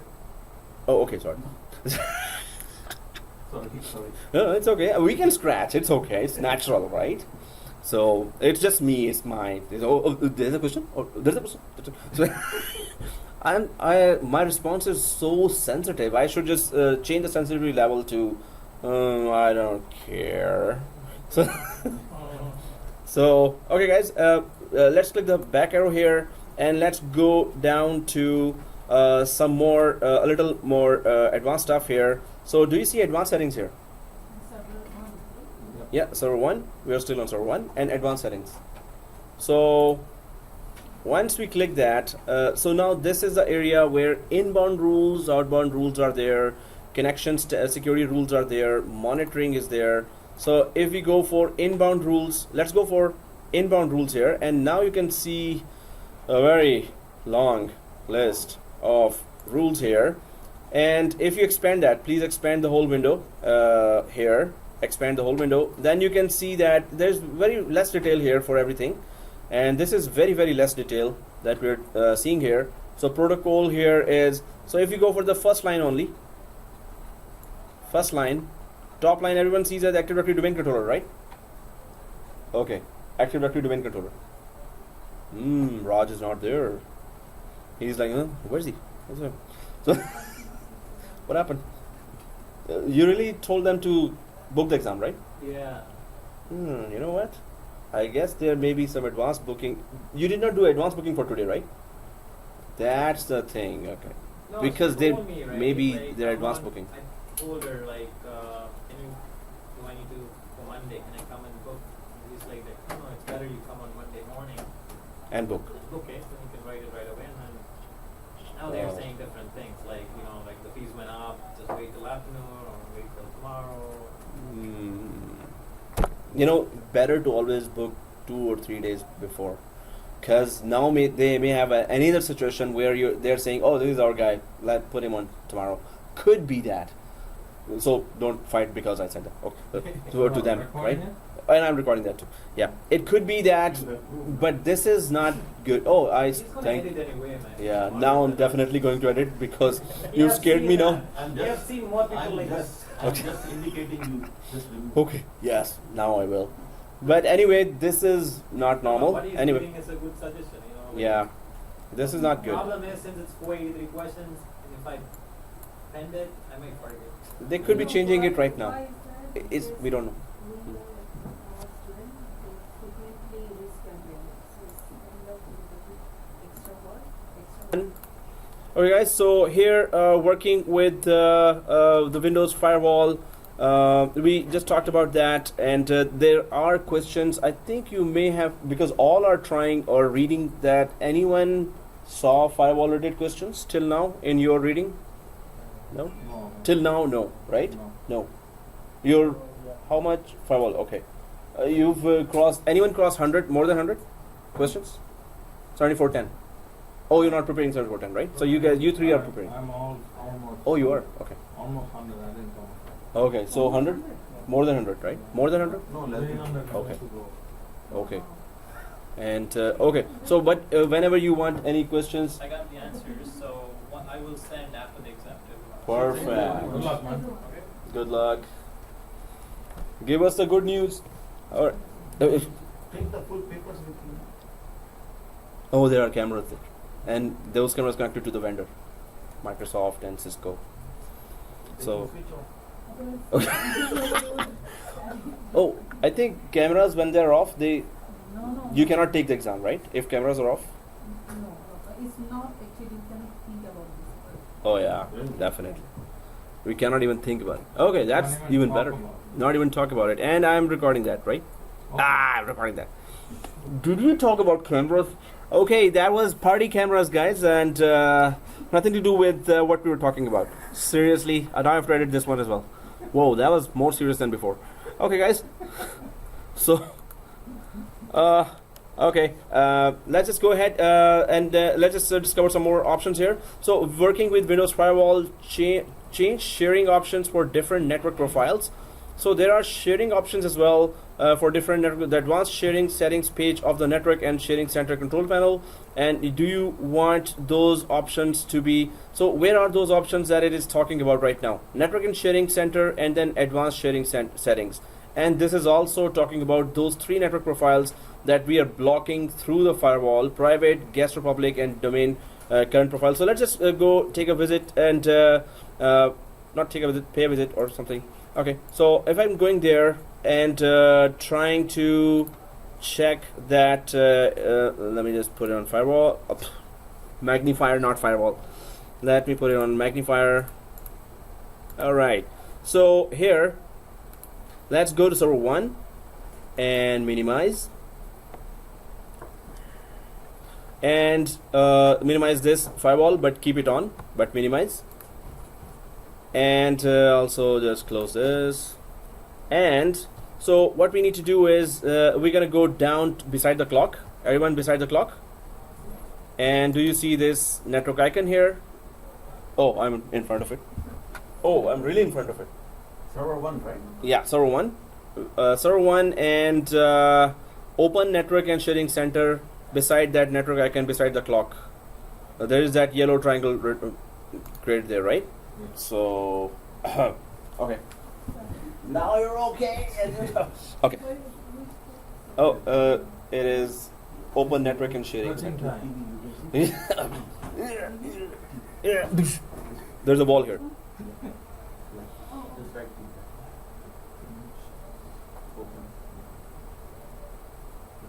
open network and sharing center, and then But in NIC, she have to remove that one. no, see this now. See this window. Do you see this? Yeah, but you said you have to remove NIC. no? Nick. Oh, Nick team. Itself. You have Nick team. Yeah. So click that and click disable. If the specific Nick team only, not the Ethernet 0. Visible. Yeah. Yeah. Okay, guys. Thank I you. see Ethernet 0 and 1. Yeah, Ethernet I have 1? one also. Ethernet one is okay, but Nick teaming, if it is there, then disable that.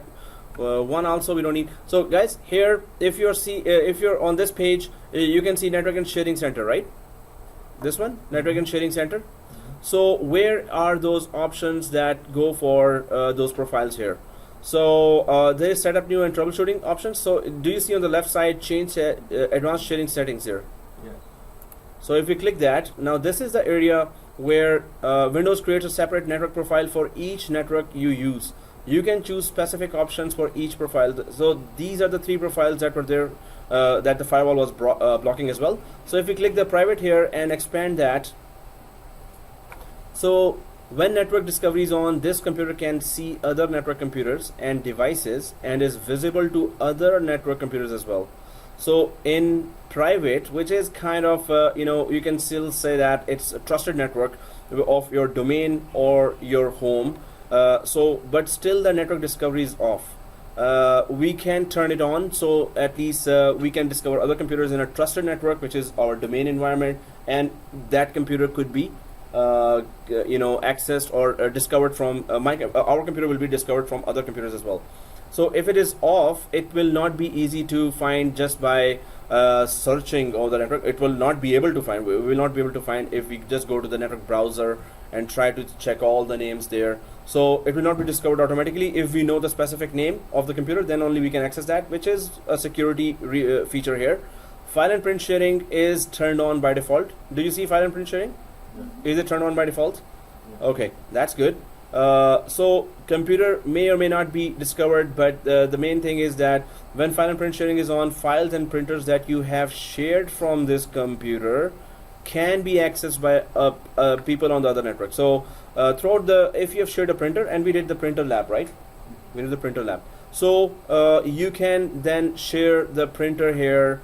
If you share the printer here, it will be discovered. It will others can access that. If you turn it off, what will happen?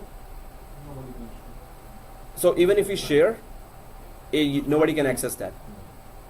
It will not be able to. Nobody will be able to discover it. Maybe they want to search, and if they do know the name only, still they won't be able to access the printer if you turn off this. So by default, it is on. Okay. So then guest or public. What are the default settings on every server here? Let's just go for guest or public here. Oops. Guest or public, and when you expand that, guest or public, yeah, guest also has network discovery option. So on guest, definitely it should be turned off. When you're in an unsecure environment, definitely you do not want to be discovered unless some third-party tool like network sniffers, or they just sniff the whole network. Sniff means they are trying to search, look up, and then number of IPs start coming in. So then those IPs, they start pinging, or they run some other commands, and then against those IPs the name starts coming in. Then of course your computer is caught from there. And oh, there's a computer, there's a tablet, or there's a cell phone there with this IP. When you're connected to the Wi-Fi, anyone can get your IP first and then try to get other. The first main thing is always get the IP. If you can mask the IP, if you can even hide the IP, that's the main security there. If IP is received, that's it. That's the main thing they wanted. After that, now they can try to just get in. Or we will change the IP manually, then they cannot connect. So if you're in McDonald's or KFC and you're sitting for half an hour, 1 hour, you just grab that IP. It's a guest network already. Guest network means they are protected. They are also having firewalls, but many applications can discover it even if there are firewalls. Some applications, some special applications, can discover, sniff it. Especially sniffers, anti-sniffer, if they put some software which just search and give you the IPs, then if those anti-sniffer applications are there, then you are safe. what we don't know in a public environment. Especially in subway, there are thousands of people, connecting with cell phone. So that's like a big jungle out there. Wow. If you have special applications, way to go. So, it's just that don't connect in a public environment, Wi-Fi. Especially Wi-Fi. You can connect to your own ISP, right? But Wi-Fi is more dangerous. Now you're connected to someone where anyone could be searching all the time, right? But Apple, they don't accept the exe file. So is there a way to still be caught over there? So there are sophisticated detection application that first detect, then go inside, grab some other types of files. They don't have to put anything inside. They just go inside directly. The application first discovers the IP, then try to look for the ports, what ports are open, then whatever the vulnerable ports, they just go from inside that port and then try to just grab all that data there, and just so applications are that advanced now that they can do the whole thing there. So if you're connected, that's the main thing they want. Are you connected to the Wi-Fi, the guest Wi-Fi? So these public places, don't connect. Connect to your ISP if you have a data connection there, right? If you don't have a data connection, just wait for till you go to a secure environment and then connect. If you connect to Wi-Fi, you're already attracting a lot of attacks.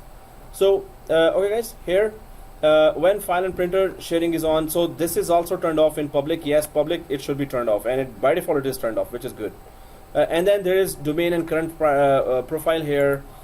Here, domain and current profile, the third one. So if we select that or expand that domain current profile, then network discovery is still off. We can turn it on, but file and print sharing. So for private profile and domain profile, of course, they are both trusted networks. So domain is the most trusted. So your file and print sharing will be turned on here automatically. But still, if you don't want your machine to be discovered automatically by others within the domain as well, you can keep it off. For any specific reason, you can turn it on. So these are the areas that when you're putting a firewall profile, when configuring the firewall profile, you need to know that, okay, these are the areas that I still need to visit, and maybe I want my machine to be discovered when administrator wants that. Administrators have, we administrators have, there are many third-party tools as well that we can discover any application across the domain. But the domain also has inventory. There are some Microsoft applications that can give you good inventory even if it is off, that you're not supposed to discover, but through domain you have to. It is having an inventory of all the computers and users across the domain, right? So even if it is off, that still you can discover. I mean, as an administrator through Active Directory and some tools, you can discover easily because you're an administrator. That's why. So administrator is supposed to discover that. All networks here. If we go to all networks, public folder sharing. When public folder sharing is on, people on the network, including home group members, can access files in the public folders. So turn on sharing so anyone with network access can read and write files in the public folders. So you create some shared folders there, and then anyone can use those shared folders to place a file and grab a file and pick it up, or copy paste a file, or read and write a file, right? So this is in special case you really want your computer to be a platform for everyone to share the files with each other in a LAN environment. So you can then go for public sharing there. That is also that your computer's firewall is perfect and you don't have any critical data there to save. Still firewall is on, but there is no critical data there. Then you can go for 1 or 2 folders. Okay, everyone is invited, and put your file and grab your file from there. It's up to you. So, but this profile, of course, is turned off, and this is a server, right? So servers are already sources of attacks. That's the main areas where effectively a hacker, if controls, then can attack for the other servers there. So these are all off because of, so discovery is off in all 3 profiles, right? But file and print sharing is only on in 2 profiles, private and domain. And all networks, this is just a special case scenario where you want a shared folder to be used by all the users. If you want that, still put it on a server that has no critical files, otherwise you're in trouble if it has critical files as well. So these are the area that firewall topic also says that, hey, pay a visit to that. Yeah. In server 1 it's turned on, and in server 2 it's off. So in server 2 people can see this one. So if it is on the Server 1. network discovery you're talking about, or just this specific? Just this one. So yeah, whichever server it is on, all the network people can access and share this easily and discover that as well. But if network discovery is not on, then the administrator has to tell the exact link of or name of that UNC path of that server. So when you're talking about profile, if you're not visiting these areas, of course, then you're again making mistakes. So that's why these profiles, there are separate settings for that, and then firewall tries to block or unblock applications through these profiles. So we know that private and domain are a little more secure. Domain is the most secure actually, then comes private, then comes public, which is the most restrictive, and of course the most risky one. Okay guys, so this is the area that the slide says that do visit, and now we know that if any changes we make here can be a difference between being exposed in the environment and still hidden from the overall scanners, network scanners that can just easily discover us. If we have it on, let's keep it off. If we have it off, the discovery especially, keep the discovery off here. Turn off network discovery, right? Because we are able to join right now, we are able to do everything without being discovered. So users just need, users should have that information which is need to know. Need to know means that what they need, only give them that much information. Don't give them any extra information. We have 10 domain controllers, we have 14 file servers here. They don't need to know that, right? So your file server is this, file server 22, you just connect to that, don't ask me anything else. So it just need to know information. Just give them what they really need. Okay, so let's minimize this, advanced sharing settings, and let's go back to our firewall here. Topic, firewall, yeah. So, and so one was this area that is very crucial to visit, and then the other area, of course, we already went through that, working with Windows Firewall, network discovery application in the allowed apps. We talked about that, allowed apps. And inbound rules. Let's create an inbound rule now and try to check. So there are new rule here showing here, there's filter showing here, enable rule is showing here. So let's try to go ahead. So let's go to server 1 here, and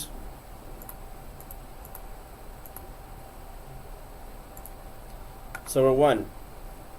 Now the firewall is on, and we already have the firewall, this window open, this one. So there is inbound rule and there are outbound rules here. So if we put the inbound rule on the right side, we can see on the extreme right, everyone there? New rule, right? So on the extreme right side, you can see new rule. Then there are filter by profile, filter by state, filter by group. There are so many rules created here for every type of scenario, for a specific role or for a specific service here. There are some rules disabled here, right? So, and some rules enabled, green and the gray.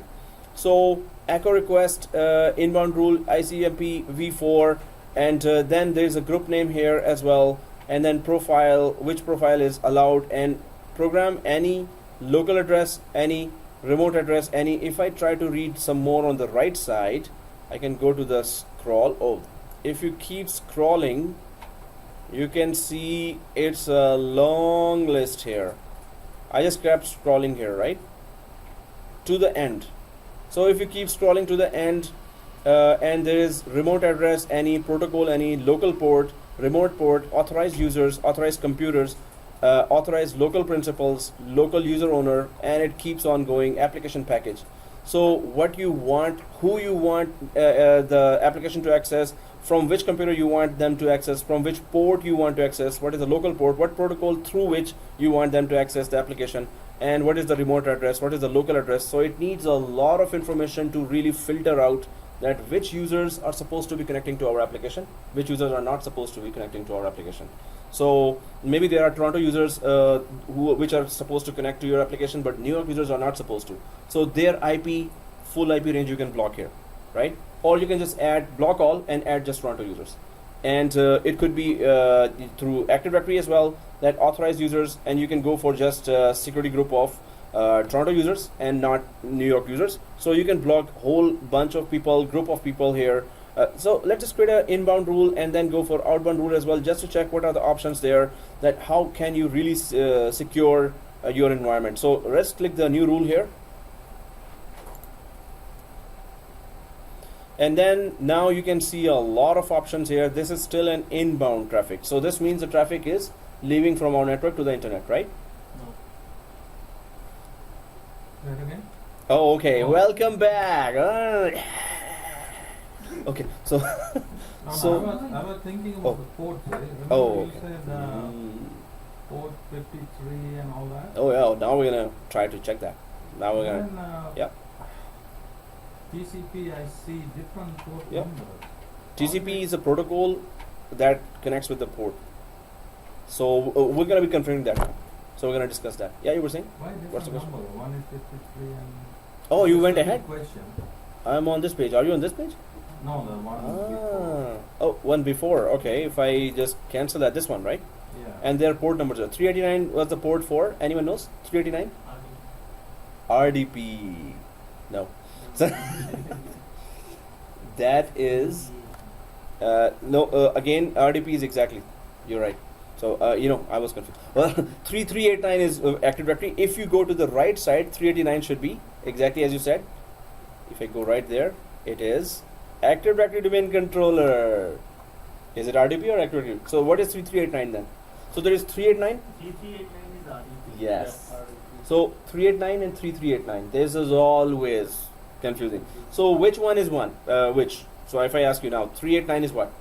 Active 3389 is what? RDP. Okay, we're good, right? 3389 is RDP, right? 389 is Active Directory.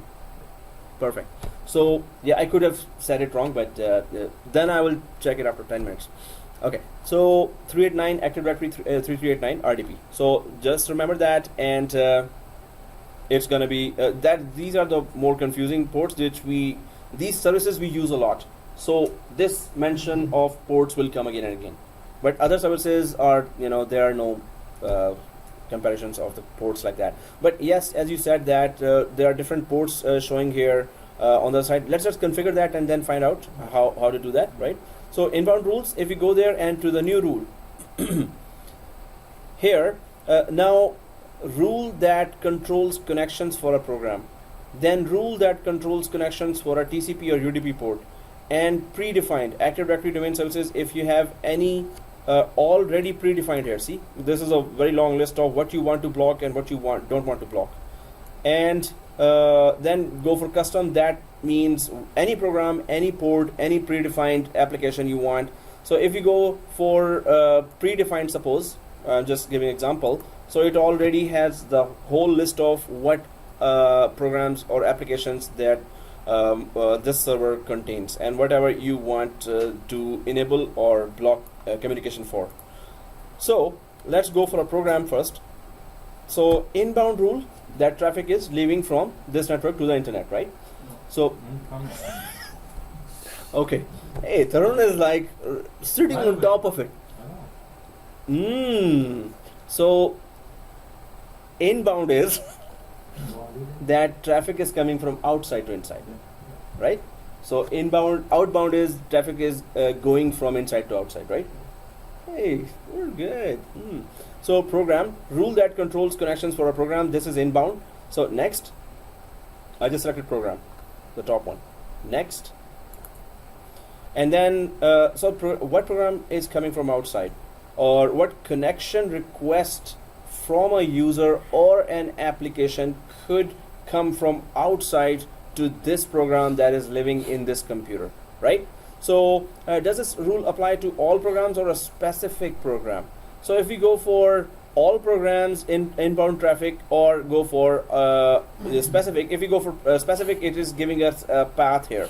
You have to be very careful that what path are you giving here. Well, that's a very nice path. Can we just take that one? Browser.exe. Don't connect to our browser from outside. But let's just click browse here. This program path. And where is that path here? So program.exe. Oh, personal browser browser.exe. Maybe it's just an example. Maybe it's an actual path. Just want to go for the easiest one. Is there a browser in the? Oh, this is system32, right? We can go for this PC on the left side. Go to this PC. Go to C drive. C drive. This PC. And then do you see program files? This one? Yes. Okay, thank you for the reply. So, In the browser. no. Go to C drive. Okay, yeah. Back from browser. Click the browse. This PC. Double click. Double click. Double Yeah. click. Double. Yeah, that's French. Kinda. So then we go for program files. Program file. Program files. Everyone saw that? No. Program files, right? Double click, and then do we have an Internet Explorer? We have. Okay, good. Internet Explorer, and then we have iExplorer. That's the main file that is responsible for launching an Internet Explorer, right? iExplorer. Double click that, and now we have a path here.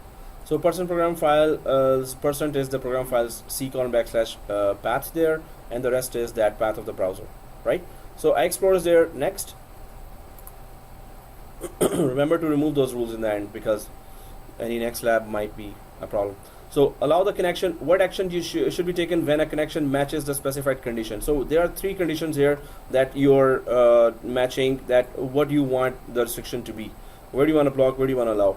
So allow the connection. This includes connections that are protected with IPsec as well as those are not. Okay, what is IPsec?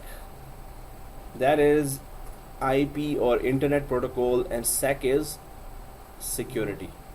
So IPsec is very it provides 5 levels of security, which so IPsec is available to secure your moving data, and there is another type of security that is there for sitting data. So if you have EFS, which is encryption file system, and if you have BitLocker and EFS, right? So BitLocker and EFS secure sitting data that is sitting on the disk. That is BitLocker and EFS. That is 7411 topic actually. And then there is IPsec that is securing your moving data, right? So you have to remember that IPsec for moving data, EFS and BitLocker is for sitting data that is not moving, that is sitting in the disk, and you're still securing that, right? So how IPsec secures your data, and this is a big deal.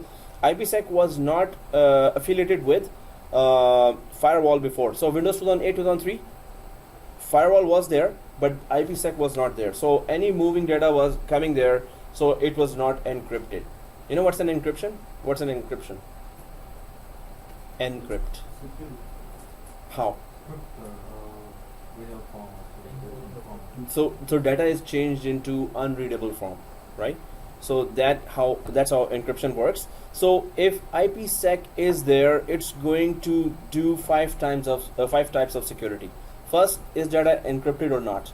Second, the origination, the data is originating from. Is that the one it was supposed to originate from? So yours in Toronto branch, and your a New York branch is trying to connect, a server from New York branch is trying to connect. So is the connection that just arrived, is that really coming from New York? Is it coming from South Africa or from some European country server where the hackers are actually sitting and trying to impersonate as, oh, I'm connected from New York, don't worry. So IPsec double checks that's the connection that on the initial, when it was initiating at that time, it gave some information. Is that the same information when we actually got connected now? So it checks where the connection is originating from. IPsec. So first thing, it encrypts the data. Second thing, who is the originator? It cross-checks the originator. Third thing, that if your connection is established and it gets disconnected, and then it connects again. But that's what hackers do as well. They disconnect your current session, and they connect impersonating, oh, I'm that New York guy, don't worry, I'm that same guy. So it will, protect you from the impersonation as well. So that you're connected. As soon as you disconnect, are you connecting to the same source that you were connecting before, or now it's someone else impersonating you as that source? So that's how many checks it does to do that. So encryption, data is origin of data, where it is coming from, and is then the user is impersonating or not. If the connection is disconnected, then when you reconnect, is it the same user or not, right? What is the fourth one? And fourth one, for that, we're just gonna go. It is also a integrity and credibility. So they use two words. Both kind of mean that data was not messed up with, right? So I'm just gonna show you in my forum, because normally I put because this IPsec comes so much, it will be coming again in the 7411 as well, and that's good that we keep on repeating that. But there will be some more advanced things as well. So on my forum, I just put all that information for all the courses I teach. That's very good reference for me and for students as well if they want. So for any topic, you will see a lot of good YouTube videos that explains that topic. And it is IPsec.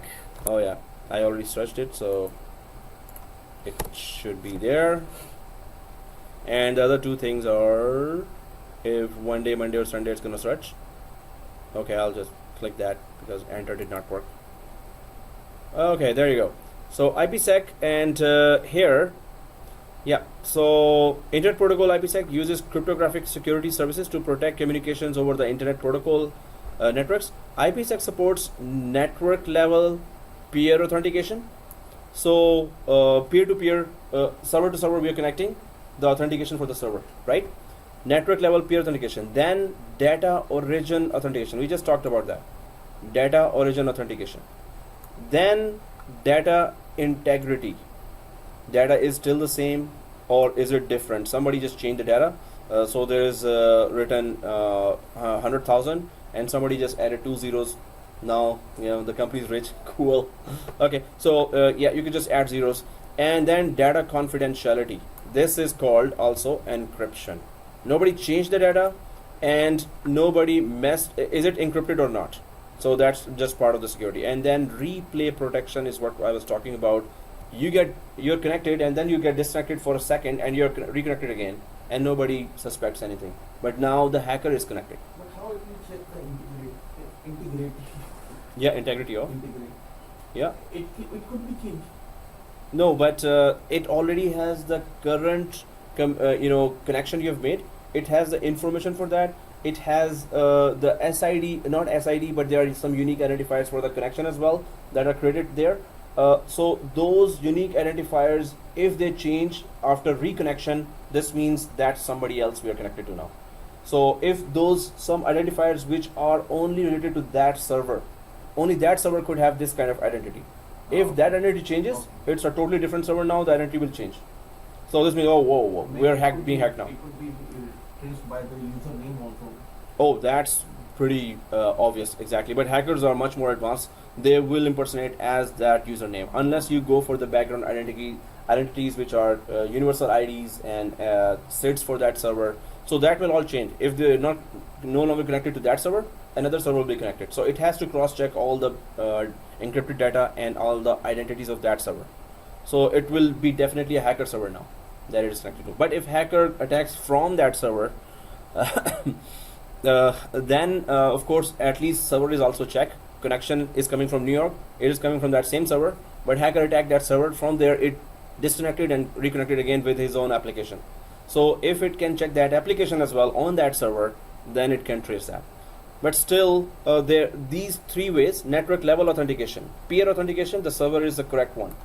Data origin authentication, data is originating from the same source or some other source. If it's the same server, whoa. Then data integrity, nobody changed the wordings. Then data confidentiality, is it encrypted or not? And then replay protection, that the same session is there. It's not another session they're connected from another impersonator. It's the same session coming from the same source, right? So it does 5 of these things, and it's a big deal. It was a good news that Windows 2012 has its firewall connected with IPsec now. So before Windows 2012 firewall, IPsec was not, this protocol or this security, extreme security check, this very good security check was not connected to firewall. So now Windows firewalls are more respected. Before, like any hacker could say, oh, I can hack this one, no problem.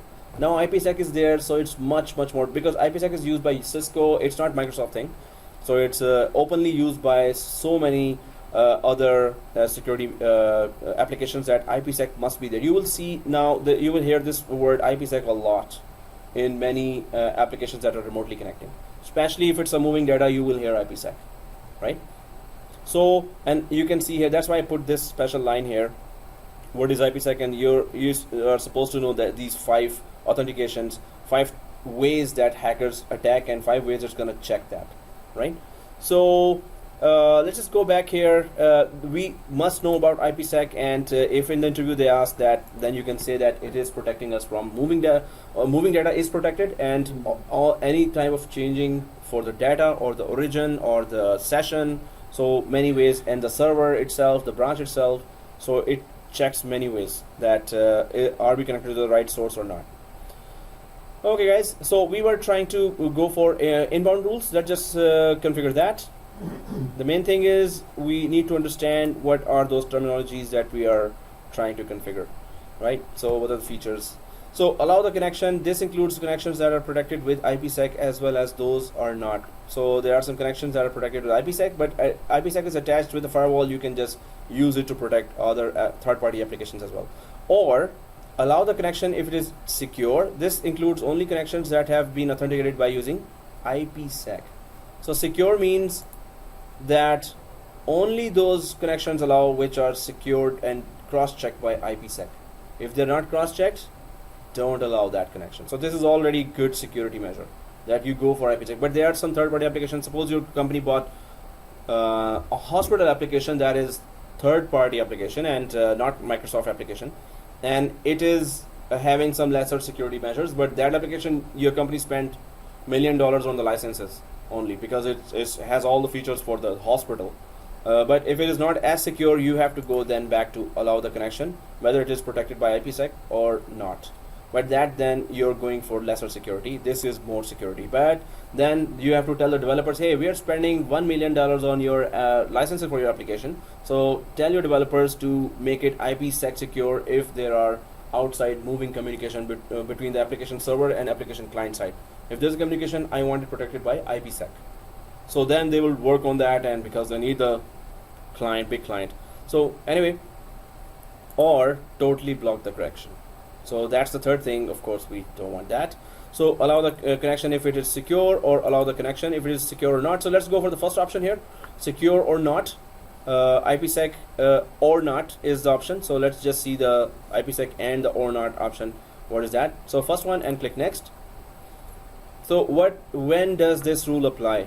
If you have this unchecked, so connection will not be then allowed. So keep these two checked. If these two are checked, keep, let the connection. If the machine is in domain or a private network, let the application talk to. So in our case, we selected one application. Anyone knows what application we selected? Internet Explorer. We selected that, yeah? Internet Explorer. So Internet Explorer we can access if domain and private profiles are on. Suppose we uncheck this too. What happens now? We won't be able to. So we won't be able to connect to that. So that's why we need, when we are in secure environment, let us connect, right? Let us communicate with that application. So applies when a computer is connected to its corporate domain. This is of course domain. Private applies when a computer is connected to a private network location, such as a home or workplace. If domain is unmarked, private is unmarked, and public is marked. So it means you can do everything. Yeah, especially public just means that when you're Full not access. connected to domain and you're not connected to private, yes, it's Full a kind of, we can say, yes, it is not secure network, and it is, Still no, you can do so domain in private, the right? public actually implements the security when you're enabling that. But if you check that, then those securities are disabled. Then it is, as you said, full access. So, but we can just check that and uncheck this as a best practice for any. But you can see that even public was enabled in Active Directory, which is the most important role here in the network. But anyway, we just have to select ourselves to uncheck this public, right? Okay guys, so domain private, and next. So we can just put a name to that rule, allowing Internet Explorer.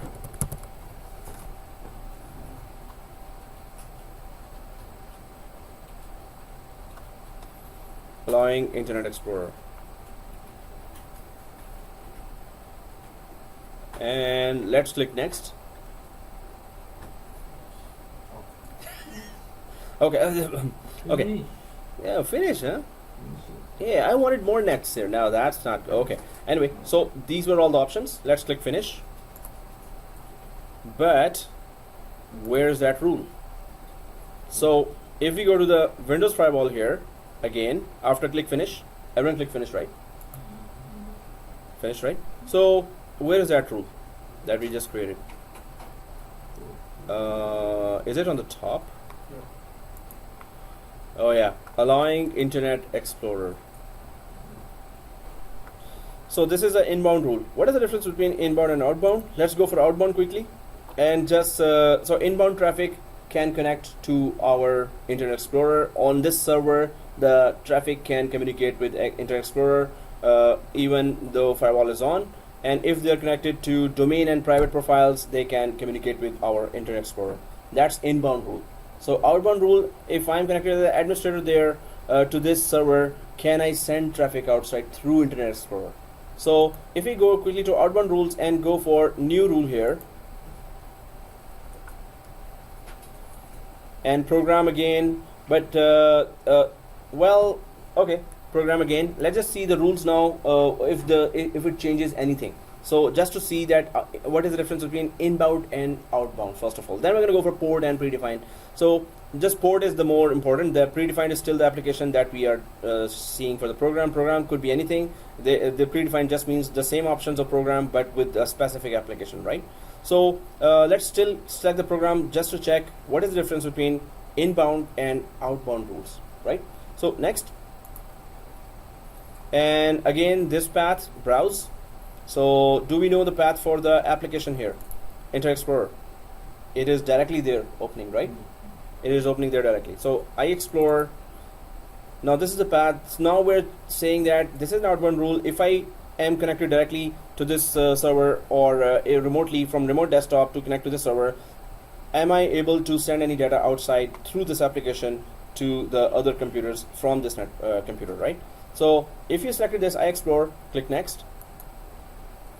And again, wow, it already is by default block the connection. So don't let anything go outside, or allow the connection if it is secure. So from inside to outside, if I'm sending, I could go for specially that allow the connection. So for outside, I said that, okay, well, let's go for whatever is protected from IPsec, and let's also let all the data inside which is not protected from IPsec as well. I should have gone for inbound. The traffic is coming from outside to inside. I should have gone for second one. For inside, I can go for this one as well, but staying on the correct side here. But the main thing is, if you have done the inbound traffic coming from outside to inside, if you have gone for the IPsec, again the scenario was that if you've bought some application that really is important for your company and it's going to give you millions of dollars, it's going to earn for you thousands of dollars, you have to, well, you should not compromise security. But if it cannot connect, if it does not have some inbuilt IPsec features, and you select this option here, that application cannot make connection to this server internal application. So you have to allow that application to connect. So sometimes you have to know that you want the company to earn business or you want security there. So when it comes to that, of course, security still is the priority, but then you have to work on the application, put the pressure on the application developers that, hey, make it IPsec, available application. So that's why I selected the outside option here. But from outside, if you really are strict, go for that, and you have to then really work hard with all the third-party applications that they are IPsec aware applications, right? So from inside outside to outside, we can just even if you want to relax security, it's okay, but we can go for allow the connection if it is secure. Let's see that. So click next. Let's select the second one. But from inside to outside, I would just relax it. I would just go for allow the connection. Anyway, next. The second one I put that, right? So authorized computers, now you can see only allow connections to these computers, So from here, you can connect to these computers, and then you have a exception here. That still, I've selected maybe a long line of computers here, but from that long line, exception is that 2 or 3 of those computers, please let them still communicate. Or so this is allow, and exception means, so if you allow other computers, what does the exception means then in an allow rule? You're allowing 10 computers here. What does the exception make us do? The rule will not be applied to that particular exception. So if you put any computer in exception here, so you're allowing all those except these computers. Yeah, but if we will not allow the second rule, so no need of writing the first rule. Exactly.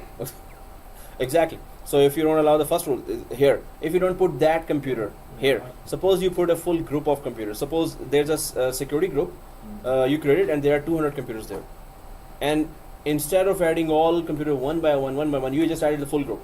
But you still know that 2-3 computers from there, I don't want them to be communicating. They are more critical computers. But since there are 200 computers, I have to add them all first. So in that scenario, and this scenario happens a lot, that you just add a full group here instead of adding 1, 2, 3, 4, 5, 6 up to 200, 300 computers. So then you can add exceptions here. Don't allow those. So anyway, We can write Uh-huh. directly exception. oh, but first we have to add the group from which we want to add exceptions, right? Yeah. Not Yeah. individual.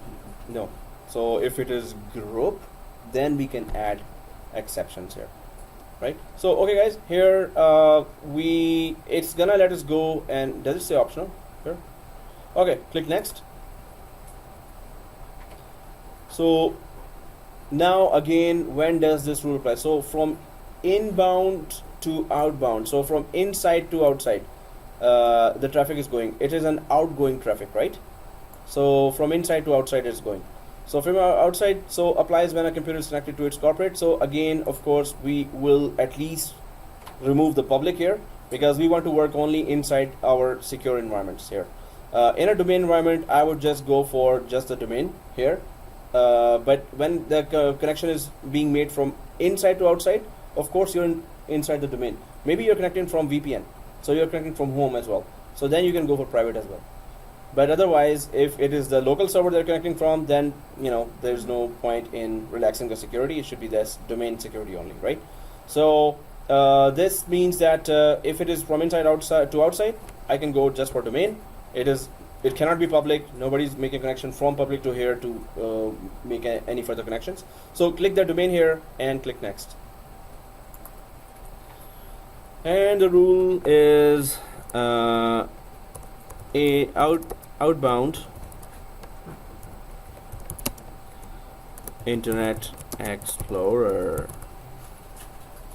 So that was just talking about the program, and we went for the more secure option as well, where you have to choose the list of computers as well, right? So the less secure option, it did not give you a list of computers. It just connects to whoever, right? For inbound rules, we selected that. So any computer can make a connection at least. So click finish here. Outbound Internet Explorer. Click finish here. And where is it? Where's that rule?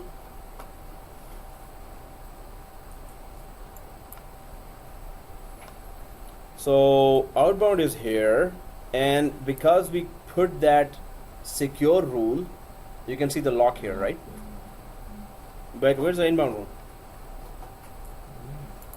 If you click anywhere and click I, do you see inbound anywhere? It will be inbound. Exactly, it should be in the inbound rules. This is just outbound rules, right? So what is connection security rules? Now there are two more things here. Oh, okay, guys, one more thing. We quickly go for port as well. Yeah, you were saying? Okay, so inbound or outbound, what is port based rule? We just went for program based rule. What is port? So let's just go quickly and check that out.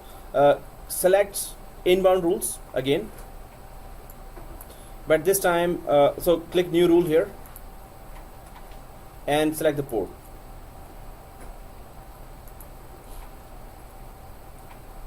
Select the port.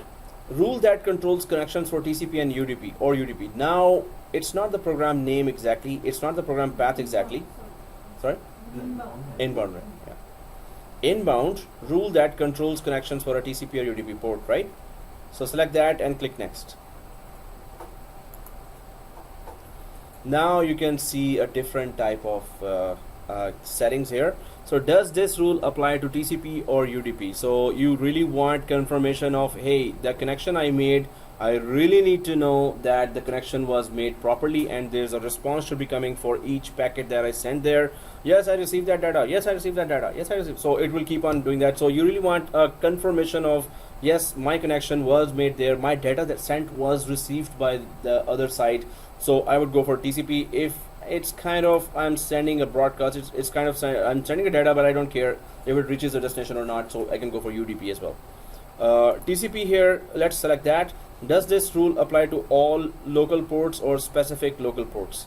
Now the port number comes here. If all local ports we select, of course, this option is gone, but let's go for specific local port and go for port 25, which is file transfer protocol, right? Where we remember the code. Yeah. So port 25 was what? Email. Yeah, excellent. But somebody is not writing. Are you making notes at home or something? You guys are, Michael, you're making notes? You're making notes at home? Not yet. Yeah. Oh, okay. Because right after, half an hour, 1 hour, we will forget that forever. So that means the whole time wasted, right? If you're not making notes at home, then the whole time here, 4 weeks was wasted, right? So we are all making notes at home, right? So just for your own good. Otherwise, teachers just blah blah blah blah go. I don't care if you make notes or not. But in the exam, of course, then you're stuck. But main thing is it should be job oriented, and in the job you have to know the ports, right? So specific port, local port. So why would I put 25 here? If Exchange server application is installed here, or some messaging applications, the application that is responsible for sending and receiving emails, if that application is there, then you put port 25, and you really want to know that the email sent from this server has really reached the destination or not, right? So it creates a lot of traffic, more traffic than UDP, but at least you get a confirmation here. Okay, port 25 next. And then again, either you want to relax the security or you want to put more security. So if I go for if it's email and it's gonna be outbound or it's inbound, so I'm receiving the connection, right? So we cannot select computers that we can select the computers, but the email could be coming from Hotmail, Yahoo, Gmail. It could be coming from any servers across the globe. It could be coming from specific branches as well, that you want to control the traffic. Suppose you're just receiving emails from New York branch and no one else, so you can just go for allow computer and just put the New York servers there, New York computers there. But the email is coming from all over the world. Emails come from anywhere, right? Unless you go for not spam but the legit emails. Suppose you have a retail business, online retail business, so anyone can inquire from across the globe anywhere, right? So allow the connection, which is still IPsec secure or not, but it's not going to ask you which computer you want to be added and which computer you want to be as exception, right? So allow the connection because an inbound rule next, and then it's email. So what would you turn off? Yeah. Which one would you turn off and which one would you not turn off? Like it is email coming from all over the globe. So which traffic you want to disconnect from here? If you disable the public, so the connection from the outside cannot be established, right? The traffic could not be coming from outside from the public computers. If it is private email, so no, the email could be coming from anywhere, right?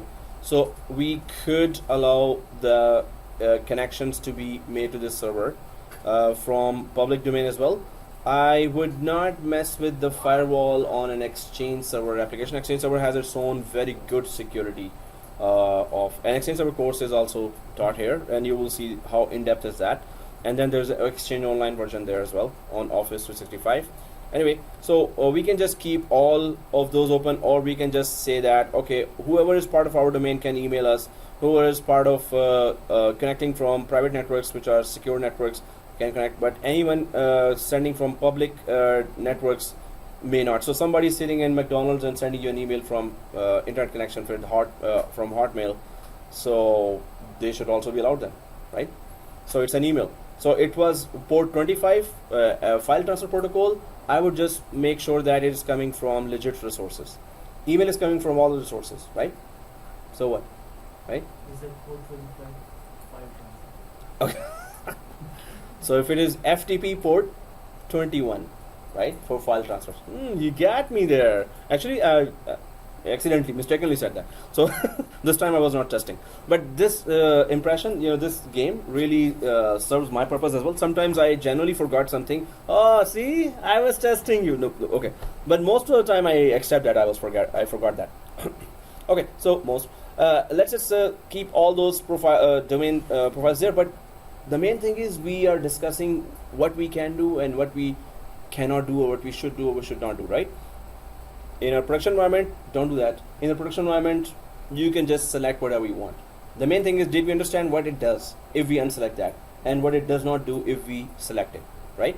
So it will be different decisions there according to some more inputs, according to the best practice of the company, that maybe they just turn off always all three, but they enable it from the main firewall, or if they disable it all three, then they don't have to even enable the firewall then, right? Or server-based firewall. So we're only talking about server-based firewall here, not the perimeter firewall that is on the appliances. So okay guys, let's keep it on, but I'm telling you the reason why it is on, because we're choosing an application that sends and receives emails, right? So next. So this situation is going to allow all the emails, right? From anywhere. Private. If it's a retail business, I would do that. If it's just specific companies, but email could be coming from anywhere still. Banks from. Yeah, banks, or they receive emails from their clients. Their clients could be sitting in McDonald's. Oh, I want to send that email to my bank. No, he didn't transfer my $1 million. So you would do that all the time. You're a rich guy anyway. Yeah. Oops. Okay, but yeah, from anywhere, the connection could be made, right? These profiles are for the center computer, not for us. These profiles. This is inbound, any connection that is coming. Yes, the exactly. domain private public is for the computer which is sending us the email. If it has that enabled, then they will be able to send. So what? So They should here have we are those- allowing public, right? Yeah. So what is the security? No, so this means it's most restrictive now. I mean, the public related securities are enabled. Whoever has public profile enabled there and sending an email then, so that means that computer is already protected from all attacks from all around that McDonald's or KFC. So that person has to have its laptop Windows profile on public enabled to communicate, to send an email here. If his is unchecked, then our specific security, again I'm saying that with Exchange server, I would not mess with the firewall here. I would not, I would just put it as exception. Let the traffic of SMTP go on. Port 25 traffic, please keep going, open traffic. But we will secure it from Exchange server itself. We will secure it from the outside firewall. This firewall is not good for Exchange specifically. So, So but in this case, Mhm. in this case, you will put a security on the Exchange server. yes, more on say Exchange server and the outside firewall. That's how we put there. And we had Linux computers, Linux servers as a perimeter. So Windows computer in the middle, they would go through Linux computers, then they would go to the firewall, and then they would go outside. And the same thing, they have to cross through Linux computers, which were already secure, and many ports were implemented there, port protection. So through firewall, then Linux computers, then it would reach our Windows environment. So that how it was working. So it was much more secure. But anyway, I'm just giving an example here. If you want to go for, and port 25 is actually a bad example. I would have gone for port 21 FTP, port 23 telnet, which is just one person connecting to another person, right? One file transfer is going on to another server. But anyway, if it was port 25, I would just go for that. In production, I would not, I would just let the port 25, okay, go ahead. Don't do anything. Next. And the rule is port 25. It's for everything, don't for Yeah. So port 25 out inbound rule.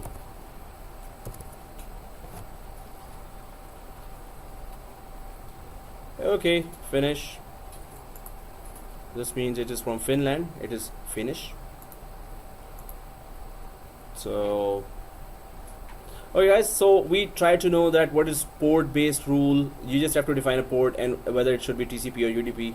And for program, it is just allow or not allow for those programs, or put specific computers there. That is same for the port as well. You can put specific computers there as well that I just want to receive from there or not from these computers. Then inbound outbound rules, we try to check that, okay, that's how we create those, and we can allow them, we can disable them. Microsoft has already allowed some and disabled a lot and enabled a lot as well. If you keep going down for inbound or outbound, there's a very long list here for each type of service for one role. Maybe there are, so you can see just Active Directory services, so many services which are blocked and unblocked here. So if we do our homework, we know that which one's supposed to be enabled. We want a different way. You have to be an advanced user for that to really decide that which Microsoft has blocked, why should I open that as well, right? What is the reason Microsoft blocked it, right? And what is the reason this service is on, what is the reason this service is not on? So we can just check all that, we can do our homework, and then we can play with that. So that's why there are security administrators separately available that help you decide if it's a big company. If it's a small company, you're running the whole show. Okay guys, so let's go for connection security rules and right click. What is connection security rule? New rule. Okay, now the options are totally different here. So select the type of connection security rule. So what is the difference between inbound rules, outbound rules, and connection security rules? Inbound is for inbound traffic, outbound is for outbound traffic. Then comes the connection. So what is connection security? So inbound, outbound are the connections. Maybe we can both we can play over here because No, it would be inbound, outbound separate. But okay, those are connections. This is dealing with the security of those connections. How secure you want that port 25 connection to be? Do you want IPsec attached to the port 25 as well?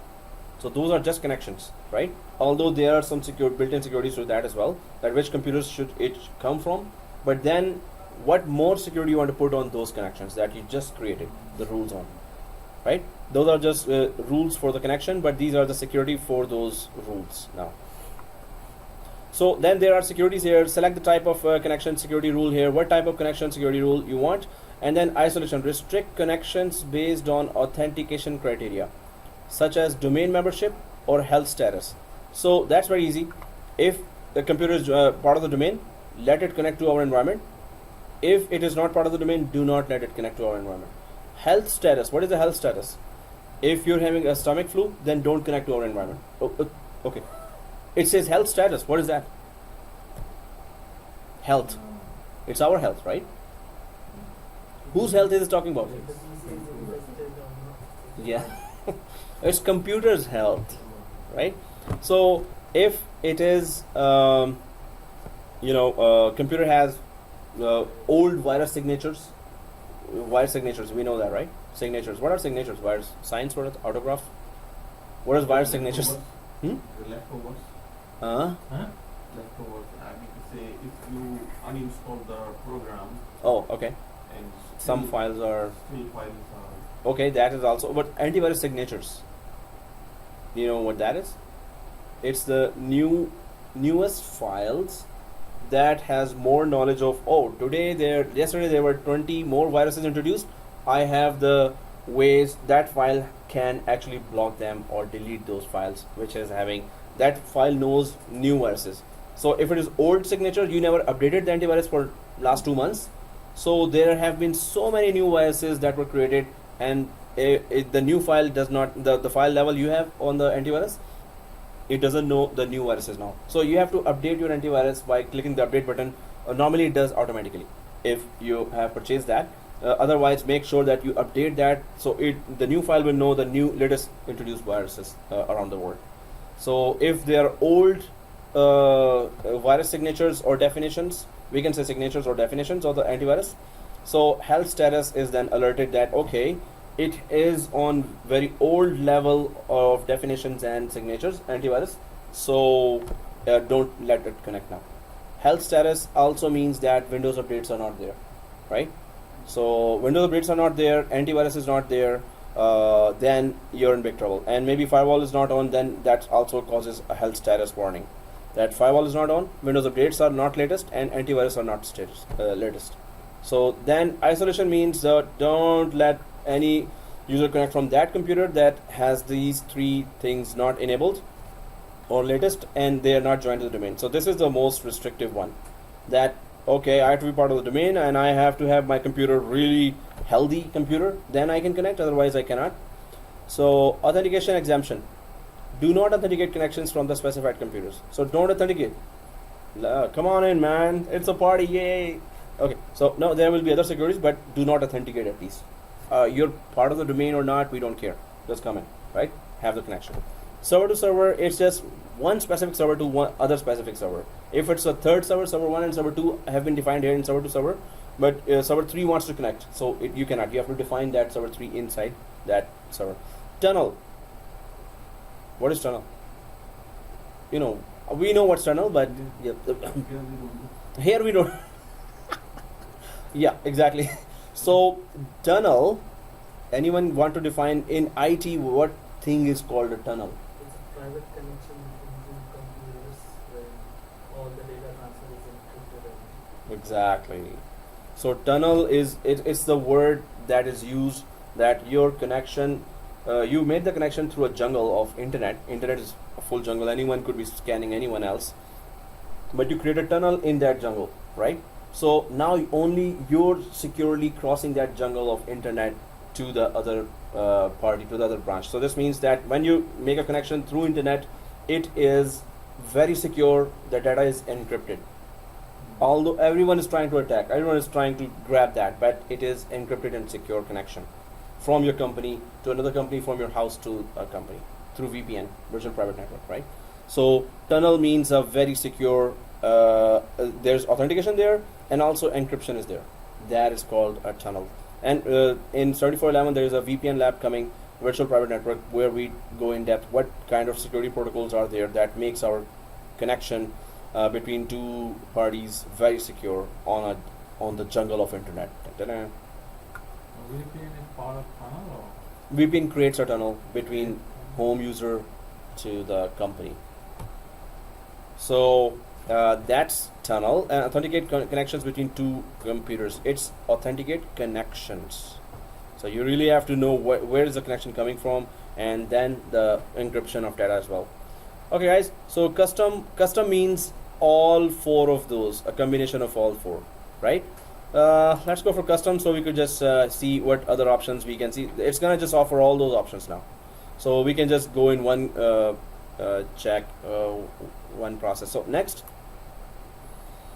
which computers are in endpoint 1, any IP address, which computers are in endpoint 2. So Which one did you select? custom. Oh, Oh, okay. So custom, everyone. So now, can you tell me what is endpoint 1 and endpoint 2? Very simple, right? So from point 1 to point 2, which computer is connected to which computer? That's what it's asking, right? So you can go for any IP address. No, there's no specific computer. I'm just connecting from my computer. Tomorrow I can connect from another computer. The third day I can connect from another computer within this same company. So I'm not giving any specific IP address. But if you want security, you better give a specific IP address, right? So it's not gonna allow a connection other than what have you put there, right? So if you go for these IP addresses, let's go for these IP address and put 192.168.200.1 here, and the endpoint 2 is 192.168.200.2. So these IP address here for point 1, click add, and 192.168.200.1. So I'm trying to communicate from this point add here. Huh? Hey, you did not check the custom. Hey, welcome back. Most welcome to the class. Okay. Yep. So here, see. No, see this? Are you on this page? Oh. Sorry, oh, this one? On Windows 10, they don't Yeah, have yeah, Windows that's Update, right. right? Mm-hmm. Windows 10? They have the Windows 10? firewall. Mine is grayed out. Grayed out? At home? Is it a home edition or is it a professional edition? If it's at home, it can be a home edition. Even if you have a laptop having professional edition, if you take it home, it turns into home edition. Just kidding. Okay. So no, it's still no, it still stays professional. Yeah. So I have to check it. yeah. Well, if it's your laptop and you got it from here, so Yeah. maybe it's professional. But you have to go to that home button and check that at home. Okay. So custom and click next. So click next and do I have to welcome back anyone else? Oh, okay. So yeah. So at once we started something. What? So so that's just a joke, but you know we're still running out. So here, what IP did we put? 192.168.200.1. You know, if I was sitting in your place, I would be snoring right now. So I will. Okay. No, I don't snore like that. Okay. So okay. So 201. Did we put that?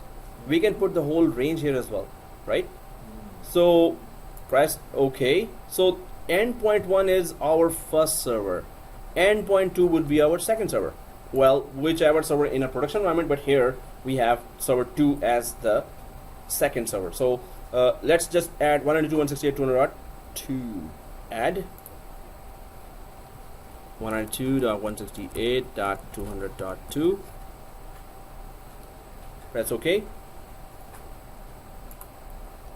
So you can see that, okay, from this point to this point I want to make a communication, right? Next. Okay, request authentication for inbound and outbound connections. So are you going to be two-way traffic? Inbound, outbound, both. So you are sending traffic to this computer and you're receiving traffic from this computer, right? Request authentication for inbound connections and request authentication for outbound connections. Require authentication for inbound connections and request authentication for outbound connections. Can you tell me the difference between require and request? Required is compulsory and request is Optional. like you might not Mm-hmm. receive So do you agree to that? You agree? You agree? You agree? Require and request? Maybe. Yeah. Okay.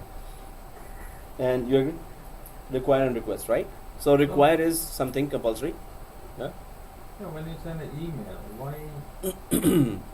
No, this is a connection between two servers. Now we're talking about just file transfer between just two servers. So require authentication. So this means, hey, put the username, password.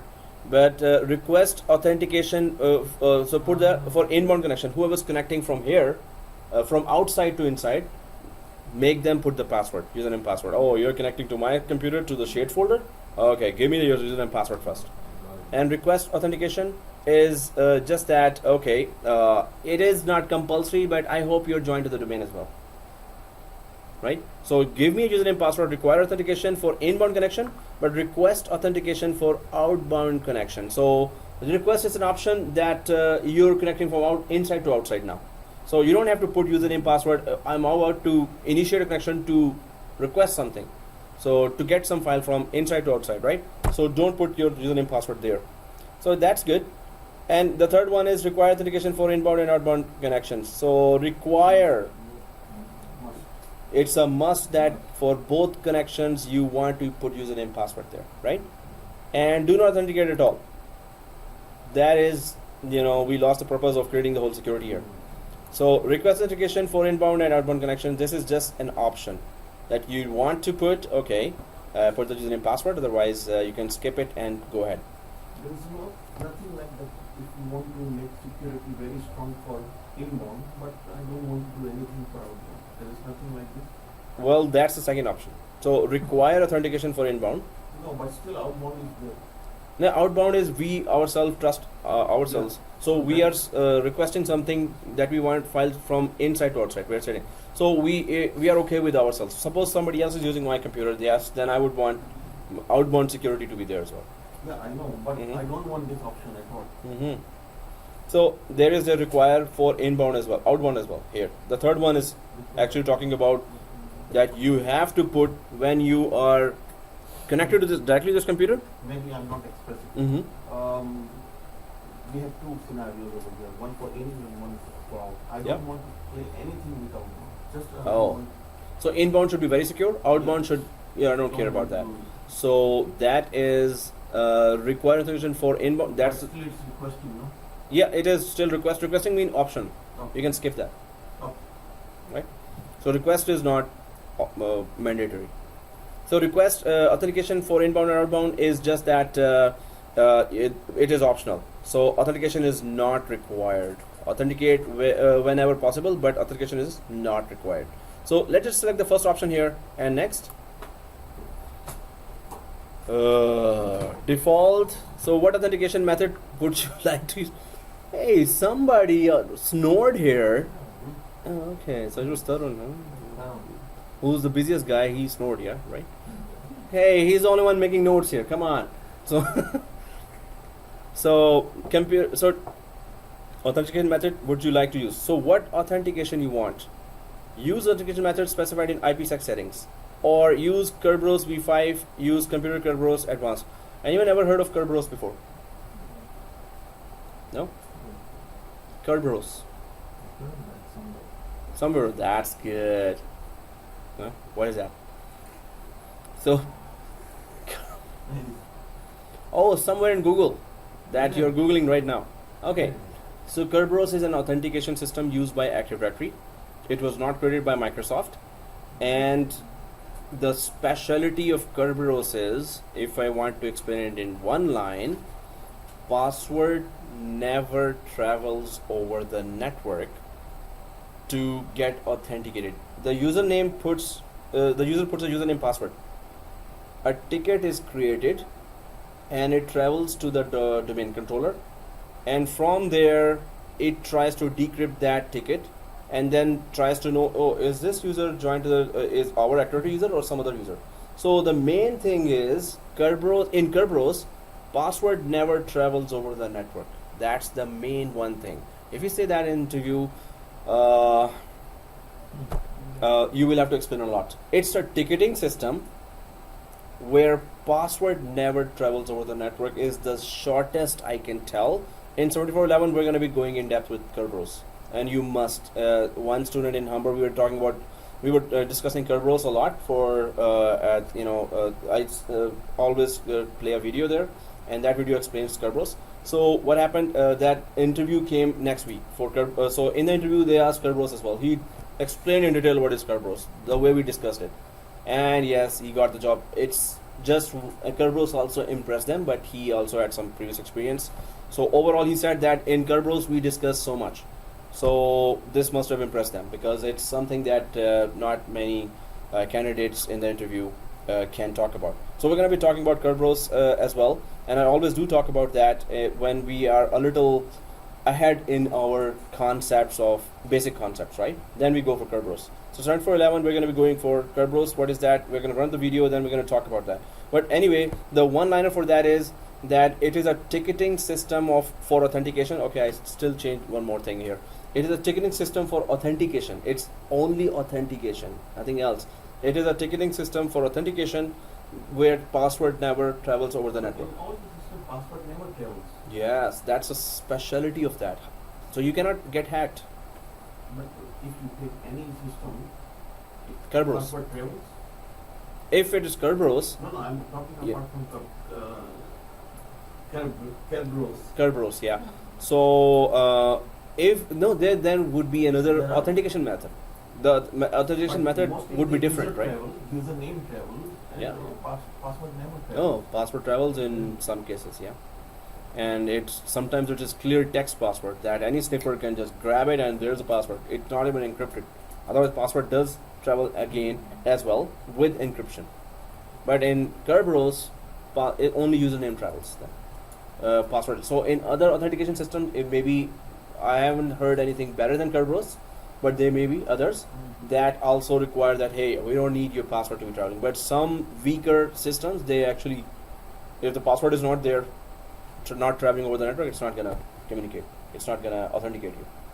So in some systems like PPP protocol, point-to-point protocol, their password travels, and CHAP protocol, so challenge handshake authentication protocol, that's where password also travels over the network like this. Anyone can just get it. So Kerberos is one authentication system that is based on ticketing system. And what is ticketing system? We're going to be watching that video in Cert 411, and that password never travels over the network. Also it's saying on the Google. Oh yes. But secret key cryptography. Yes, that's why we're gonna discuss in detail. Because of that encryption, we don't have to use password. And how the encryption works, I'm gonna run a video that really explains it very simply. We're very small. It's just a 7-minute video, but after that I'm gonna quiz, so everybody will be like, huh? What is that? So, cause I'm gonna ask questions from everybody. So, anyone, not anyone. Anyway, okay. So, default user authentication method. So, we know that these authentication systems. So, you're just making this connection further. So, endpoint. It is between two servers. Requirements. When we went for request only authentication, but don't require it. And then we went for authentication method. Default is IPsec, which is not as brutal. I can say. As Kerberos. Kerberos is really good authentication system, right? But IPsec is still securing the connection. It is not as expressive or in-depth as Kerberos. Still, it is for moving data. It is very good. That is securing those connections at least, right? So keep it on default. Next. And now the ports. So you're making a communication between one server and second server. What kind of communication are you making? Which application? Are you just transferring files? Are you just emailing just to each other, which is kind of strange? Are you telnetting to each other just to run some commands on each other's computer? So there are many things. Protocol type. Let's just drop down that, and there is ICMP v4. ICMP, anyone knows? Ping packets, right? So and then there's L2TP. There are other protocols here. We can just go for TCP. Yes, I want to send my traffic, but I want to make sure that my data always reaches the second point. So I'm going for TCP right now. IGMP has some more features. Output has some more features, and GRE. So they all have that. Oh, your traffic will go, but then there will be this rule, that rule, this rule will be applied. So that's a long discussion then. Let's go for TCP here. And protocol number, it has chosen 6, and all ports or specific ports. So then you decide the port here, which type of traffic you were talking about. So if we go for specific port again here, between two servers we are talking about right now, right? So we can just go for port 21, which is port 21. File transfer? FTP, file transfer protocol. Hey, that line is giving me port number. You know, what is the purpose of the port? This line, okay, but we just discussed it. No. So port 21 we did talk about, right? Oh, hey, you just said half an hour ago. Hey, my memory is good. Who said that? No. Oh, okay. Sorry, you said no. So you said your memory is good. So what is port 3024? Okay. So let's just go ahead. So. Okay guys, port 21 is for transferring the files, right? So TCP connection, I want that confirmation that the data reached, and I'm just going to be transferring files between the two servers. You can just put any port, put comma, and just put port 80. So through a browser you can transfer, or you can access each other's browsers, and you can keep on putting more ports here if you want. So the ports that are officially connected to the different Applications, these are 1024 ports. You know how many total ports are there? 65,000 ports are there. Those ports you can use for any other application, but officially across the globe, hey, these applications we use every day, they are critical, so let's define ports for that.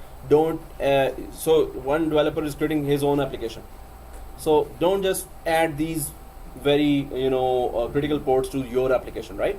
Just use above 1024 for that. No customization inputs. No, so above 1024 you can use, but below 1024 these are already defined by the whole planet, that this application only this port, that application only this port. So 1000 applications have ports assigned to them. So but to memorize all 10, 24 ports. no, just the common ports that we use every day. So that would be just 6 or 7 ports that I'm normally repeating, and I hope you're making notes for that, because in interview it will be very useful.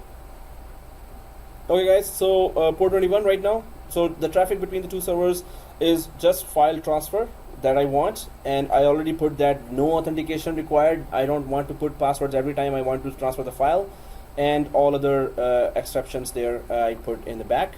So next, again, we're just trying to go through all the options here just to learn the options, and decision is still that whatever you want to enable, whatever you want to disable, it's up to you. So because these are just two servers here, so whether that server is, and that server is already inside the private domain, still I'm just gonna go for, okay, maybe somebody moves that server, takes some that server somewhere, and this profile is off, so at least that computer will not be able to make connection to this specific computer, because rule type is that communication is happening between just these two computers, no one else, right? So still you want to put, now we know the purpose of this, so we can check uncheck whatever we want. Suppose those two servers are still not part of the domain as well, so you can just uncheck the domain as well and just keep it private then. Okay, next. And that security connection between server 1 and server 2. So we could just put that, and so we can now decide that all those, at least we went to the options and tried to understand that why would we choose those options, what is the purpose of those options, what is Kerberos, what is IPsec, and Kerberos is just used in Active Directory, but it is not only for Microsoft. All other vendors also use Kerberos, right? It's not a Microsoft created thing. So okay guys, so security connection between server 1 and server 2, and click finish and go back to firewall. Do you see that rule that you just created? Yes, I do. And all those options we can see now that we have selected and discussed, that why would we choose one option over the other, and endpoint 1, so port 21 is the only traffic that is passing from endpoint 1 and endpoint 2. Endpoint 2 also we have to create that, so this is what we created on just one server, right? Server 1. We have server 2 as well, and that server is going to be told the same story there on its own firewall. Then we can make a connection. We have to create the exact same rule there as well. And again, inbound, outbound rules. So this is also the security for those rules. But you have to create an inbound rule that is coming from only server 2 with port 21 enabled, and to TCP, transmission control protocol. So we can identify that, okay, it is going. Then outbound rule from will be here. It is coming from, so inbound, outbound, and security, 3 rules will be created on this server, and 3 rules will be created on that server, other server. For there, we will be the inbound connection for that server, and for us, that server will be the inbound connection, right? So we understand that these 3 rules have to be created there in order for this whole to work, and only this traffic is moving securely between the 2 servers. You cannot copy the rule? Well, yes, we can. Export list.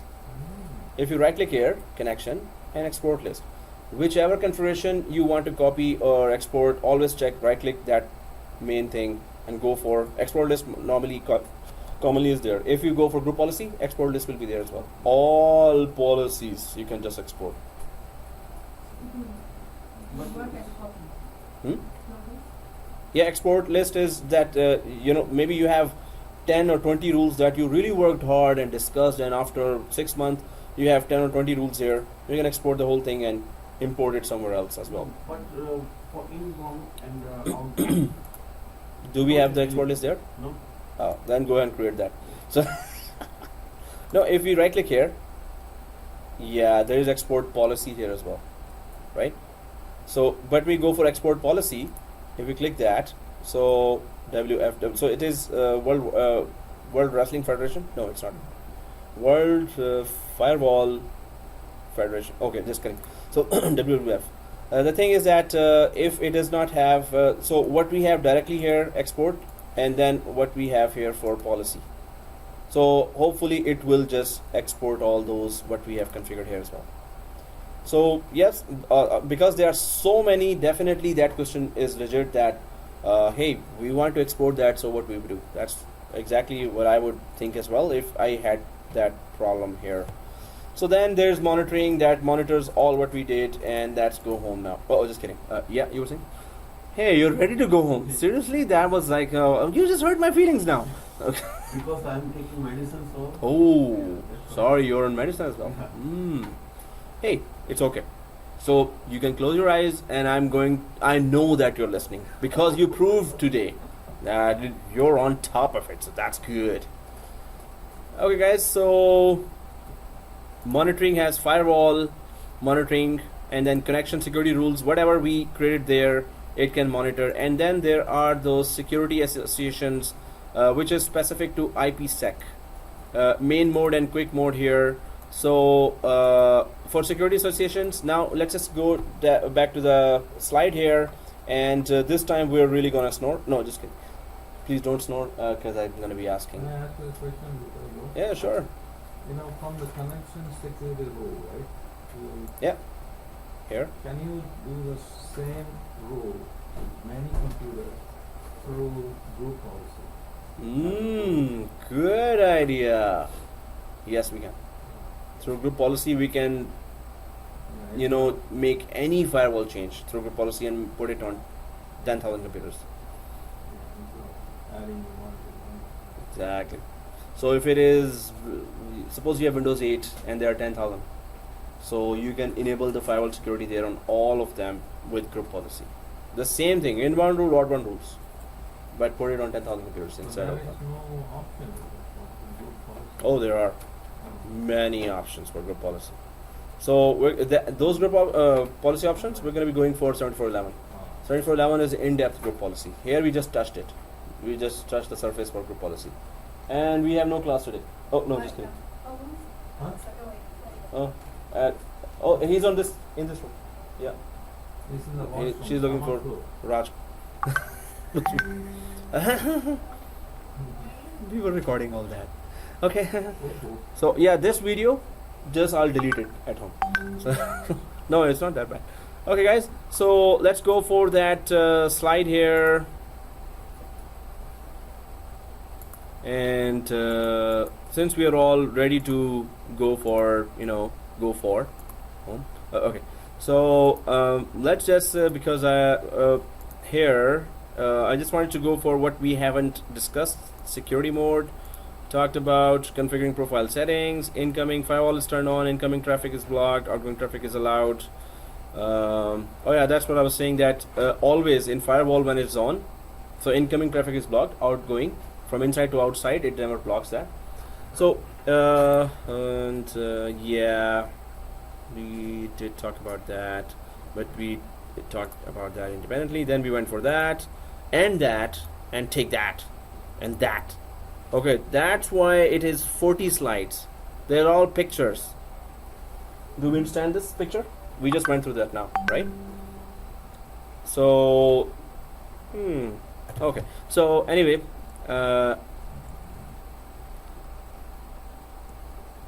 okay, done. Importing, that was your question. Importing, exporting rules, right? Man, and your question was also some. Why did I say that? I'm like, forever I'm gonna regret that now. Why did I? Okay, So yeah, but okay. So a policy file is a file with a .wfw. That's just we were doing right now. Extension that contains all the property settings in a Windows Firewall installation as well as all its rules, including the pre-configured rules and the ones you created or modified. That's the answer to your question. Directly that what we were exporting there in the policy, it had all the rules, and yeah, that's what I was expecting already. That By exporting, still we have to change something from oh yeah, 0 to definitely. 0. But we don't have to do a lot of work, just specific areas that we've done. Okay, guys. So and yes, then Mr. Michael's question: creating rules using group policy. Hey, you said true. You just hurt my feelings now. When I said it, yes, okay, because 7411 it's coming. So creating rules using group policy, and see, there's that long link here for computer configuration. We're gonna be doing that in 7411 in detail. So using filters, the filter option feature enables you to display inbound or outbound rules according to the profile they apply to, their current state, the group to which they belong. Okay, we're going to check that filter as well. But security rules here. Connection security rules, we talked about that. Okay, yeah, we did that too. And this request and require, we talked about that. And computer certificate. Hey, that did not come here. Computer certificate. And lesson summary. Way. Okay. Hey, I'm not happy. I want to, teach some more. It's not. It was just natural. Okay. Yeah. Okay, guys. So it's not yay. It's like, oh, seriously, we are ending this. I'm so sad now. About to. Okay. So anyway, a firewall. Lesson summary. A firewall is a software program that protects a computer by allowing certain types of network traffic in and out of the system while blocking others. Yeah, we just discussed all that. So do I have to read all this? So We can read too. hey, cool. Okay, guys, but the slide ended, but where we were in the server one, it did not bother to talk about that, although it is coming in 7411 as well. This security association main mode and quick mode is all about IPsec connections. So quick mode is IPsec will not be that brutal to the connectivity that we're making, and main mode is that's going to be checking thoroughly everything, each area of the connection before it will allow you to make a connection. So first authentication method, you can see remote address, you can see second authentication method, encryption is there or not, integrity is there or not, key exchange is there or not, that is private key and public key. So, and local address, what is the local address? So main mode and then quick mode also has it has some different criteria here, which is at least it is faster connection between two branches or two servers. Main mode is much lengthier process of authentication and thorough, brutal process of authentication. So it is IPsec, both modes are there. If you want the connection to be quickly made between the two branches, the quick mode is best, but it is lesser secure. Exactly. Main mode is the main thing that you want all kinds of authentication methods and encryption, integrity should be involved there. So then the connection is made, it will take some time, but you will be having a peace of mind that okay, we're secure now. We're kind of more secure than quick mode, right? So that's where the IPsec comes from, and that's 10 minutes left. And so from Wednesday we're starting 7411, and okay. That's a priceless. Everyone is looking at you. Actually, everyone is looking at us. I thought you were all looking at me, but you were looking at so Tarun is the only guy who's giving the priceless response. All others are okay. For 11, for 10, who cares? No, others also are concerned about that, but the most concerned with live reaction is no. So okay, guys, their review will be very, very useful if you have done the exam or if you have not done the exam. That has nothing to do with review. Review is for repeating all the concepts again now. So you have to attend the review, right? It's all concept discussing again. Yeah. Shani,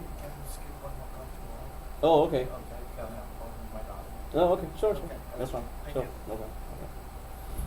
Okay, guys. So there it is. That's just now. Wednesday we meet, and hopefully we are getting a good news from other exam takers. And this Friday, Miguel is actually giving the exam. I think Who? this guy. I think somebody said this Friday. I think him. So no one else is giving this Friday. Okay, next Friday maybe. Next Friday. Next. Oh, okay. So Either me, either this week or next week. good. Very good. You also next week at least. Before next week, yeah. All right. Hey, now only all eyes are on Minhas. Maybe Oh. I'll give tomorrow. Yeah. Oh, okay. Now we got a challenger here. That's good. Yeah, that's good. Which one? But 4 or 4 times? maybe it's very dangerous. Maybe is a very dangerous word. It could be maybe next year. So, Maybe next year. because it's gonna pile up more more labs are piling up, and then the 7411 will come. Sometimes I'm doing it. Oh. Sometimes I'm not. Perfect. You've seen my. Yeah, definitely, and that's perfect. But if you're doing the labs, then the exam will be the next thing. 7411 will come. So before that, the best strategy is get it. This week is your week. At least cover 80% of your questions at least. So by next week you will be revising only, right? So because review, there's no lab there, but review still will be very important for your exam taking if you got new questions or even older questions. So review will really help you. Okay guys, so let's shut it down and stop the video. So thank you.